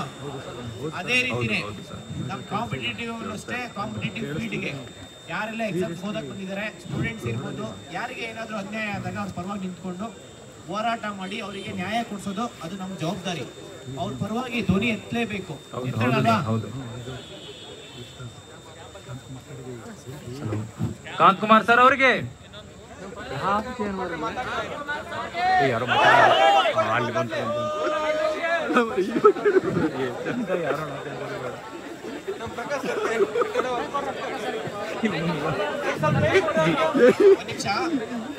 ಸರ್ ಇಲ್ಲ, ಒಂದು ನಿಮಿಷ ಹೇಳ್ತೀನಿ ನಾನು. ಇಲ್ಲಿ ಪ್ರತಿ ಸರಿ ಬಂದಾಗ ಒಂದು ನಿಮಿಷ, ಯಾವ ರೀತಿ ಸ್ಕ್ಯಾಮ್ ಆಗುತ್ತೆ ಅಂತ ಹೇಳಿ ನಿಮಗೆ ಅವೇರ್ನೆಸ್ ಮೂಡಿಸಿದ್ದೀನಿ. ಆದರೆ ನಿಮಗೆ ಗೊತ್ತಿಲ್ಲ ಅಂತಂದ್ರೆ ಒಂದು 2 ನಿಮಿಷ ಹೇಳ್ತೀನಿ ಅದ್ರ ಬಗ್ಗೆ. ಸ್ಕ್ಯಾಮ್ ಯಾವ್ಯಾವ ರೀತಿ ಆಗುತ್ತೆ ಅಂತಂದರೆ, ನನಗೆ ಒಂದು ಹುಡುಗಿ ಕಾಲ್ ಮಾಡಿದ್ರು, ಪಾಪ ಒಂದು ಹೆಣ್ಮಗು ಫೋನ್ ಮಾಡಿ ಅವ್ರ ರಿಲೇಟಿವ್ಸ್, ಈ ಹುಡುಗಿ ತುಂಬ ಪ್ರಾಮಾಣಿಕವಾಗಿ ಓದ್ತಾ ಇದೆ, ಇನ್ನೊಂದು ಹುಡುಗಿ ಮನೇಲಿ ಕುತ್ಕೊಂಡು ಆರಾಮಾಗಿದೆ, ಅವರಿಗೆ ಒಂದು ಮಿನಿಸ್ಟರ್ ಕಡೆಯಿಂದ ಫೋನ್ ಬಂದಿದೆ, ನೀವು OMR ಶೀಟ್ಸಲ್ಲಿ ಏನು ಬರೀಬಾರ್ದು, ಏನು ಫಿಲ್ ಮಾಡಬಾರ್ದು, ಹಂಗೆ ಕೊಟ್ಬಿಟ್ಟು ಬನ್ನಿ ಅಂತ ಹೇಳಿದ್ರು. ಆದರೆ ಇವ್ರು ಕ್ಲೋಸ್ ರಿಲೇಟಿವ್ಸು ಆ ಹುಡುಗಿ ಇವ್ರಿಗೆ ಅಷ್ಟೇ ಹೇಳಿದೆ. ಈ ಹುಡುಗಿ ಏನು ಮಾಡಿದೆ, ಎಲ್ಲ ಫುಲ್ ಡೀಟೇಲ್ಸ್ ಕಲೆಕ್ಟ್ ಮಾಡ್ಕೊಂಡಿದೆ, ಫೋನ್ ನಂಬರು, OMR ಶೀಟ್ಸ್ ಎಲ್ಲನೂ, ನಂಬರ್ ಎಲ್ಲ ಅದನ್ನೆಲ್ಲ ನನಗೆ ಕಳಿಸ್ಕೊಟ್ರು. ಸರ್ ನನ್ನ ಹೆಸರು ಎಲ್ಲೂ ಬರಬಾರ್ದು ಅಂತ ಹೇಳಿದ್ರು. ಅಂದರೆ ಕ್ಲೋಸ್ ರಿಲೇಟಿವ್ಸೇ, ಅಂದರೆ ಅವ್ರು ಪಾಸ್ ಆಗಬಾರ್ದು ಅನ್ನೋರು ಇವ್ರ ಉದ್ದೇಶ. ಯಾಕೆಂದರೆ ಪ್ರಾಮಾಣಿಕವಾಗಿ ಓದ್ತಾ ಇದ್ದೀವಲ್ಲ. ಅಂದರೆ ಒಂದೇ ರಿಲೇಟಿವ್ಸಲ್ಲಿ ಕಂಪ್ಲೇಂಟ್ ಮಾಡ್ತಾ ಇದ್ದಾರೆ ಅಂತಂದರೆ ನಿಮ್ಮ ಸುತ್ತಮುತ್ತ ಎಷ್ಟು ಜನ ಸ್ಕ್ಯಾಮ್ ಮಾಡ್ತಾ ಇದ್ದಾರೆ ಅಷ್ಟು ನನಗೆ ಕೊಡಿದ್ರೆ ಅದಕ್ಕೆ ಏನೋ ಒಂದು ಸೊಲ್ಯೂಷನ್ಸ್ ಕಂಡುಹಿಡ್ಬೋದು. ಅದಾದಮೇಲೆ ನಾನು KPSCಗೆ KEಗೆ ಈ ಒಂದು OMR ತಿದ್ದುಪಡಿ ಮಾಡ್ತಾ ಇದ್ದಾರೆ ಡಿಪಾರ್ಟ್ಮೆಂಟಲ್ಲಿ. KPSC KSPಲಿ KEಯಲ್ಲಿ ಡಿಪಾರ್ಟ್ಮೆಂಟಲ್ಲಿ OMR ತಿದ್ದುಪಡಿ ಮಾಡ್ತಾರೆ. PSI ಸ್ಕ್ಯಾಮ್ ಹಂಗೆ ಆಗಿದಲ್ಲ, ಹೌದಾ ಇಲ್ವಾ?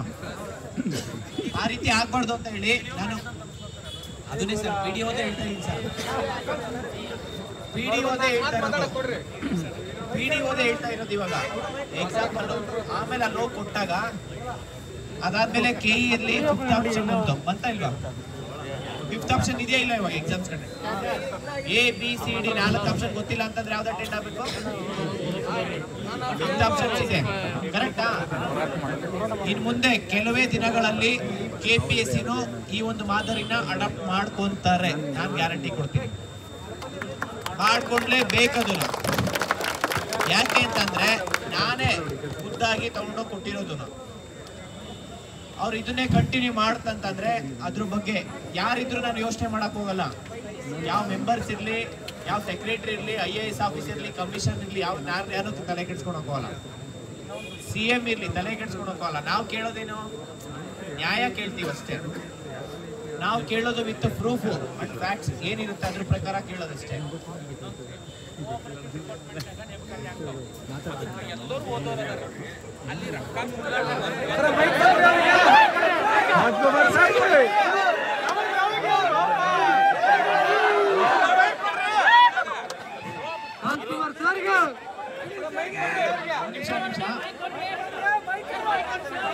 ನಿಮಿಷ ಪ್ಲೀಸ್ ಮಾಡೋಣ ಈಗಲ್ಲ, ಎಲ್ಲ ಆಗೋಣ.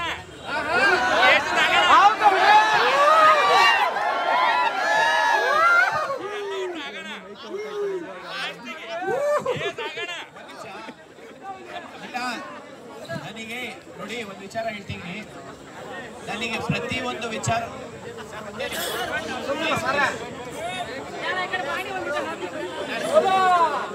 ಒಂದು ನಿಮಿಷ ಪ್ಲೀಸ್, ಲಾಸ್ಟ್ ಅಲ್ಲ, ಪ್ರತಿಯೊಂದು ವಿಚಾರನೂ ನನಗೆ ಗೊತ್ತಿದೆ.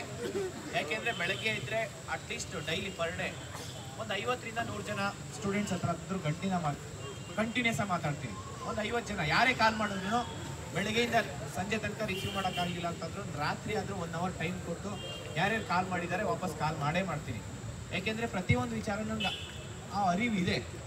DCC ಬ್ಯಾಂಕ್ ಇರ್ಬೋದು, ಕೋಪರೇಟಿವ್ ಇರ್ಬೋದು, ಅಪೆಕ್ಸ್ ಬ್ಯಾಂಕ್ ಇರ್ಬೋದು, ನಬಾರ್ಡ್ ಇರ್ಬೋದು, ಯಾವುದೇ ಒಂದು ಬ್ಯಾಂಕಿಂಗ್ ಎಕ್ಸಾಮ್ಸ್ ಇರ್ಬೋದು. ಆ ಎಕ್ಸಾಮ್ಸು ನಾವು ಅದರಲ್ಲಿ ಲಾಟ್ ಆಫ್ ಕರಪ್ಷನ್. ಯಾಕೆಂದರೆ ಕೋಆಪರೇಟಿವ್ ಅದರಲ್ಲಿ ಸಪ್ರೇಟ್ ಡೈರೆಕ್ಟ್ರು ಮೆಂಬರ್ಸ್ ಇರ್ತಾರೆ, ಚೇರ್ಮನ್ಸ್ ಇರ್ತಾರೆ. ಅವ್ರಿಗೆ ಬೇಕಾದವ್ರಿಗೆ 50 ಲಕ್ಷ 20 ಲಕ್ಷ ಇಲ್ಲ, ಅದರಲ್ಲೇ ಎಂಪ್ಲಾಯ್ಸ್ ಇದ್ದಾರಲ್ಲ ಅವ್ರ ಮಕ್ಳಿಗೋಸ್ಕರನೇ ಫೈಟ್ ಮಾಡೋರು ಎಷ್ಟೋ ಜನ ಇದ್ದಾರೆ. ನಾನು ಇಲ್ಲ ಅಂತ ಹೇಳ್ತಾ ಇಲ್ಲ, ಇದೆ, ನನಗೆ ಅವೇರ್ನೆಸ್ ಎಲ್ಲನೂ ಇದೆ. ಆದರೆ ಇವಾಗ ಅದನ್ನು ನಾವು ತಗೊಂಡ್ರೆ ಟಾಪಿಕ್ ಡೈವರ್ಟ್ ಆಗುತ್ತೆ. ಈಗ ಹೊಟ್ಟೆ ಬೇಡ ಮುಂದೆ ಮಾಡೋಣ.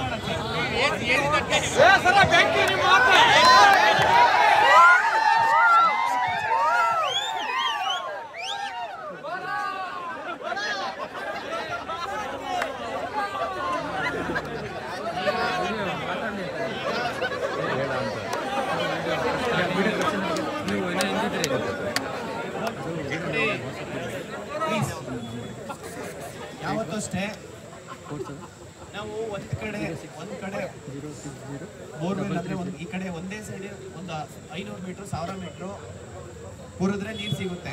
ಇಲ್ಲೊಂದು ನೀರು ಒಂದು 10 ಮೀಟರ್, ಅಲ್ಲೊಂದು 50 ಮೀಟರ್, ಅಲ್ಲೊಂದು 100 ಮೀಟರ್, ಇಲ್ಲೊಂದು 200 ಮೀಟರ್ ಕೊರಿದ್ರೆ ನೀರು ಸಿಗುತ್ತಾ? ಒಂದು ಕಡೆ ಒಂದು ಹಿಡ್ಕೊಂಡಿದೀವಿ ಅಂದ್ರೆ ಅದು ಪೂರ್ತಿ ಕಂಪ್ಲೀಟ್ ಮಾಡಿ ಇನ್ನೊಂದಕ್ಕೆ ಹೋಗ್ಬೇಕು.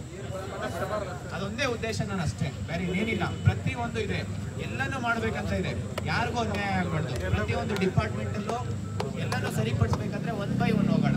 ಎಲ್ಲನೂ ಆಗುತ್ತೆ, ಎಲ್ಲಿ ಯಾವ್ದಾಗಲ್ಲ ಅಂತ ಇಲ್ಲ ಸರ್. ನೀವು ಕೇಳಿದ್ ನಾನು ಎಲ್ಲನೂ ಮಾಡಿಸ್ಕೊಡ್ತೀನಿ, ಎಲ್ಲನೂ ಆಗುತ್ತೆ. ಎಲ್ಲರೂ ಒಟ್ಟಾದ್ರೆ, ಎಲ್ಲರೂ ಒಗ್ಗಟ್ಟಾದ್ರೆ ಏನ್ ಬೇಕಾದ್ರೂ ಆಗುತ್ತೆ. ಇಷ್ಟೇ, ಏನಿಲ್ಲ. ಆಗ್ಬೋದಾ?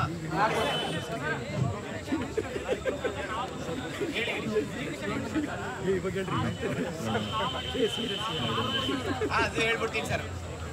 ಶಿಕ್ಷಣ ಇಲಾಖೆಯಿಂದ 13,500 ವೇಕೆನ್ಸಿ. ಇದು ಈಗ ಮಧು ಬಂಗಾರಪ್ಪ ಅವರು ಶಿಕ್ಷಣ ಸಚಿವರು ನಾನೇ ನೇಮಕಾತಿ ಮಾಡಿದ್ದೀನಿ ಅಂತ ಹೇಳ್ಕೊಂತಾರೆ ಪ್ರತಿಯೊಂದು ಸ್ಟೇಜಲ್ಲೂ. ನಾನು ಹೇಳ್ತೀನಿ ಕೇಳಿ, ನೀವು ಆರಂಭನೆ ಮಾಡಿಲ್ಲ, ಅಂತ್ಯ ಎಲ್ಲಿ ಮಾಡಿದ್ರ? ಅಲ್ಲ ನೀವು ಅಂತ್ಯ ಮಾಡಿ ಅಲ್ಲ. ನನ್ನ ಪೇಪರ್ ಸ್ಟೇಟ್ಮೆಂಟ್ ನೋಡಿದೀನಿ, ಇಲ್ಲೇ ಇದೆ ನನ್ನ ಹತ್ರ, 150 ಪೇಜ್. ನೆನ್ನೆ ಒಂದು ವಿಡಿಯೋ ಮಾಡಿದೀನಿ, ನೋಡಿರ್ಬೇಕು. ನೀವು ನೋಡಿದ್ರ ಇಲ್ವಾ? ಅದ್ರಲ್ಲಿ ಅಂತ್ಯ ಮಾಡಿದೀವಿ ಅಂತ ಹಾಕಿದ್ದಾರೆ. 13,500 ನೋಟಿಫಿಕೇಶನ್ಸ್. ನೀವು ಆರಂಭನೆ ಮಾಡಿಲ್ಲ, ಅಂತ್ಯ ಎಲ್ಲಿ ಮಾಡಿದ್ರೆ ಹೇಳಿ? 3 ವರ್ಷ ಇದ್ದೆ. 2022 ನಿಮ್ ಸರ್ಕಾರನೇ ಇರಲಿಲ್ಲ. ಸರ್ಕಾರ ಇಲ್ದಾಗ ನಾವು ಪ್ರಾರಂಭ ಮಾಡಿ ಅಂತ್ಯ ಮಾಡಿದೀವಿ ಅಂತಂದ್ರೆ ಯಾರೋ ಮಾಡಿರೋದು ಇನ್ನೊಬ್ರು ಕ್ರೆಡಿಟ್ಸ್ ತಗೊಂಬಾರ್ದು. ಅವ್ರು ಮಾಡಿದಾರೆ ಹೇಳ್ಬೇಕು. ಆ ಸರ್ಕಾರ 2022 ನಾವು ನೋಟಿಫಿಕೇಶನ್ ಮಾಡಿದೀವಿ, ಇಲ್ಲಿವರೆಗೂ ಮಾಡಿಲ್ಲ. 70,727 ಹುದ್ದೆ ಖಾಲಿ ಇದೆ ಅಂತ ಅವ್ರ ಬಾಯಲ್ಲಿ ಬರಬೇಕು. ಆ ರೀತಿ ನಾವು ಟಾರ್ಚರ್ ಕೊಡ್ಲೇಬೇಕು. ಏನ್ ಹೇಳಿ?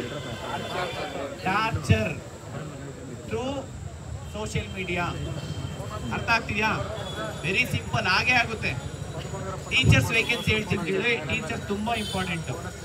ಟೀಚರ್ಸ್ ವೇಕೆನ್ಸಿ ಯಾಕೆಂದ್ರೆ TET ಎಕ್ಸಾಮ್ ಬರ್ಕೊಂಡು, BEd ಮಾಡ್ಕೊಂಡು, ಡಿಗ್ರಿ ಮಾಡ್ಕೊಂಡು, CET ಎಕ್ಸಾಮ್ ಕ್ಲಿಯರ್ ಮಾಡ್ಕೊಂಡು, ಎಷ್ಟು ಕಷ್ಟಪಟ್ಟು 2 ಡಿಗ್ರಿ 3 ಡಿಗ್ರಿ ಕಂಪ್ಲೀಟ್ ಮಾಡ್ಕೊಂಡು ಇಲ್ಲಿ ವರ್ಷಾನುಗಟ್ಟಲೆ ಓದ್ಕೊಂಡು ಟೀಚರ್ ಆಗ್ಬೇಕು ಅಂತ ಹೇಳಿದ್ರೆ ಇದು ನೋಟಿಫಿಕೇಶನ್ಸೇ ಮಾಡಿಲ್ಲ ಅಂತಂದ್ರೆ ಇದನ್ನೆಲ್ಲ ಒಟ್ಟಾಗಿ ಖಂಡಿತ ಟೀಚರ್ಸ್ ರಿಕ್ರೂಟ್ಮೆಂಟ್ ಆಗಲೇಬೇಕು. ಆ ಟೀಚರ್ಸ್ ರಿಕ್ರೂಟ್ಮೆಂಟ್ಗೆ ನಾವು ಪ್ರತಿದಿನ ಹೋರಾಟ ಮಾಡ್ತೀವಿ. ಓಕೆನಾ? ಯಾವುದೇ ಕಾರಣಕ್ಕೂ ಹೇಳ್ತೀನಿ ಕೇಳಿ, ಇನ್ನು 2 ದಿನ ನೀವು ಎಷ್ಟು ಎಫರ್ಟ್ಸ್ ಹಾಕ್ತೀರಾ ಪ್ರತಿಯೊಬ್ಬರು, ಅದು ತುಂಬಾ ಇಂಪಾರ್ಟೆಂಟ್ ಆಗುತ್ತೆ.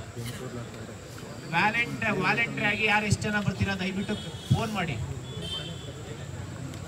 ನೀವು ಪ್ಲೇಸ್ ಎಲ್ಲಿ ಬರಬೇಕು, ಏನ್ ಮಾಡಬೇಕು ಅಂತ ಹೇಳ್ಬಿಟ್ಟು ಗ್ರೂಪಲ್ಲಿ ಹಾಕ್ತೀವಿ. ಆ ಗ್ರೂಪ್ನ ಫಾಲೋ ಮಾಡಿ. ಖಂಡಿತ ಹೇಳ್ತೀನಿ ಕೇಳಿ, ತುಂಬಾ ಇಂಪಾರ್ಟೆಂಟು. ವ್ಯಾಲೆಂಟಿಯರ್ಸು ತುಂಬಾ ಇಂಪಾರ್ಟೆಂಟು. ಯಾವುದೇ ಒಂದು ಹೋರಾಟ ಅಚೀವ್ ಆಗಬೇಕು, ಸಕ್ಸಸ್ ಆಗಬೇಕು ಅಂತಂದ್ರೆ, ಯಶಸ್ವಿ ಆಗ್ಬೇಕಂತಂದ್ರೆ ವ್ಯಾಲೆಂಟಿಯರ್ಸ್ ತುಂಬಾ ಇಂಪಾರ್ಟೆಂಟ್. ನೀವೆಲ್ಲನ ಹೋಗಿ, ಒಂದು ಇಸ್ಕಾನ್ ಟೆಂಪಲ್ ಹೋಗಿ, ಅಲ್ಲೂ ವ್ಯಾಲೆಂಟಿಯರ್ಸ್ ಇಲ್ದಿರ ಯಾವುದೇ ಟೆಂಪಲ್ ರನ್ ಆಗಲ್ಲ. ಒಂದು NGO ಹೋಗಿ, ವ್ಯಾಲೆಂಟಿಯರ್ಸ್ ಇಲ್ಲ ಅಂತಂದ್ರೆ ಯಾವುದು ರನ್ ಆಗಲ್ಲ, ಯಾವುದು ಯಶಸ್ವಿ ಆಗಲ್ಲ. ಒಂದು ಸಂಘಟನೆ ಇಂದ ಯಾವ್ದಾದ್ರು ಒಂದು ಹೋರಾಟ ಮಾಡ್ಬೇಕಂತಂದ್ರೂ ವ್ಯಾಲೆಂಟಿಯರ್ಸ್ ತುಂಬಾ ಇಂಪಾರ್ಟೆಂಟ್ ಆಗುತ್ತೆ. ಅದು ನಿಮಗೋಸ್ಕರ ನಾವೆಲ್ಲರೂ ಒಗ್ಗಟ್ಟಾಗಿ, ನಮ್ದೇ ಇವತ್ತು ಬೇರೆಯವ್ರ ಹತ್ರ ಏನು ನಾವು ಕೇಳ್ಕೊತಾ ಇಲ್ಲ, ನಮ್ಮ ಆಗಿರೋ ಅನ್ಯಾಯನ ನಾವು ಸರಿಪಡಿಸ್ಕೊಳ್ಳೋದಕ್ಕೋಸ್ಕರ ನಾವು ಮಾಡ್ತಾ ಇರೋದು. ಯಾರಿಗೂ ಭಯ ಬೀಳೋಂಥ ಅವಶ್ಯಕತೆ ಇಲ್ಲ. ಒಂದು ಟೈಮು ಪ್ಲೇಸ್ ಹಾಕ್ತೀವಿ, ದಯವಿಟ್ಟು ಆ ಒಂದು ಪ್ಲೇಸಿಗೆ ಬನ್ನಿ. ಎಲ್ಲರೂ ಒಳ್ಳೇದಾಗಲಿ. ಇಷ್ಟು ಟೈಮು, ಇಷ್ಟು ಪೇಷನ್ಸು, ಪಾಪ ಎಲ್ಲರೂ ನಿಂತ್ಕೊಂಡೇ ಮಾತಾಡ್ತಿದ್ದೀರಾ, ನಿಂತ್ಕೊಂಡೇ ಕೇಳಿಸ್ಕೊತಾ ಇದ್ದೀರಾ. ಮುಂದಿನ ದಿನಗಳಲ್ಲಿ ಒಂದು ದೊಡ್ಡದೊಂದು ಇಲ್ಲ, ಏನಾದರೂ ಒಂದು ಇದು ಮಾಡೋಣ. ದೊಡ್ಡದೊಂದು ನಮ್ಮ ಸರ್ ಕೈ ಕೊಡ್ರಿ, ಒಳಾಂಗಣ ಮಾಡಿಸಿ ಹೇಳಿದ್ರಲ್ಲ, ಸಭಾಂಗಣ ಮಾಡಿಸೋಣ. ಆಗುತ್ತೆ, ಎಲ್ಲನೂ ಆಗುತ್ತೆ. ಆಗದೆ ಇರೋದೇನೂ ಇಲ್ಲ.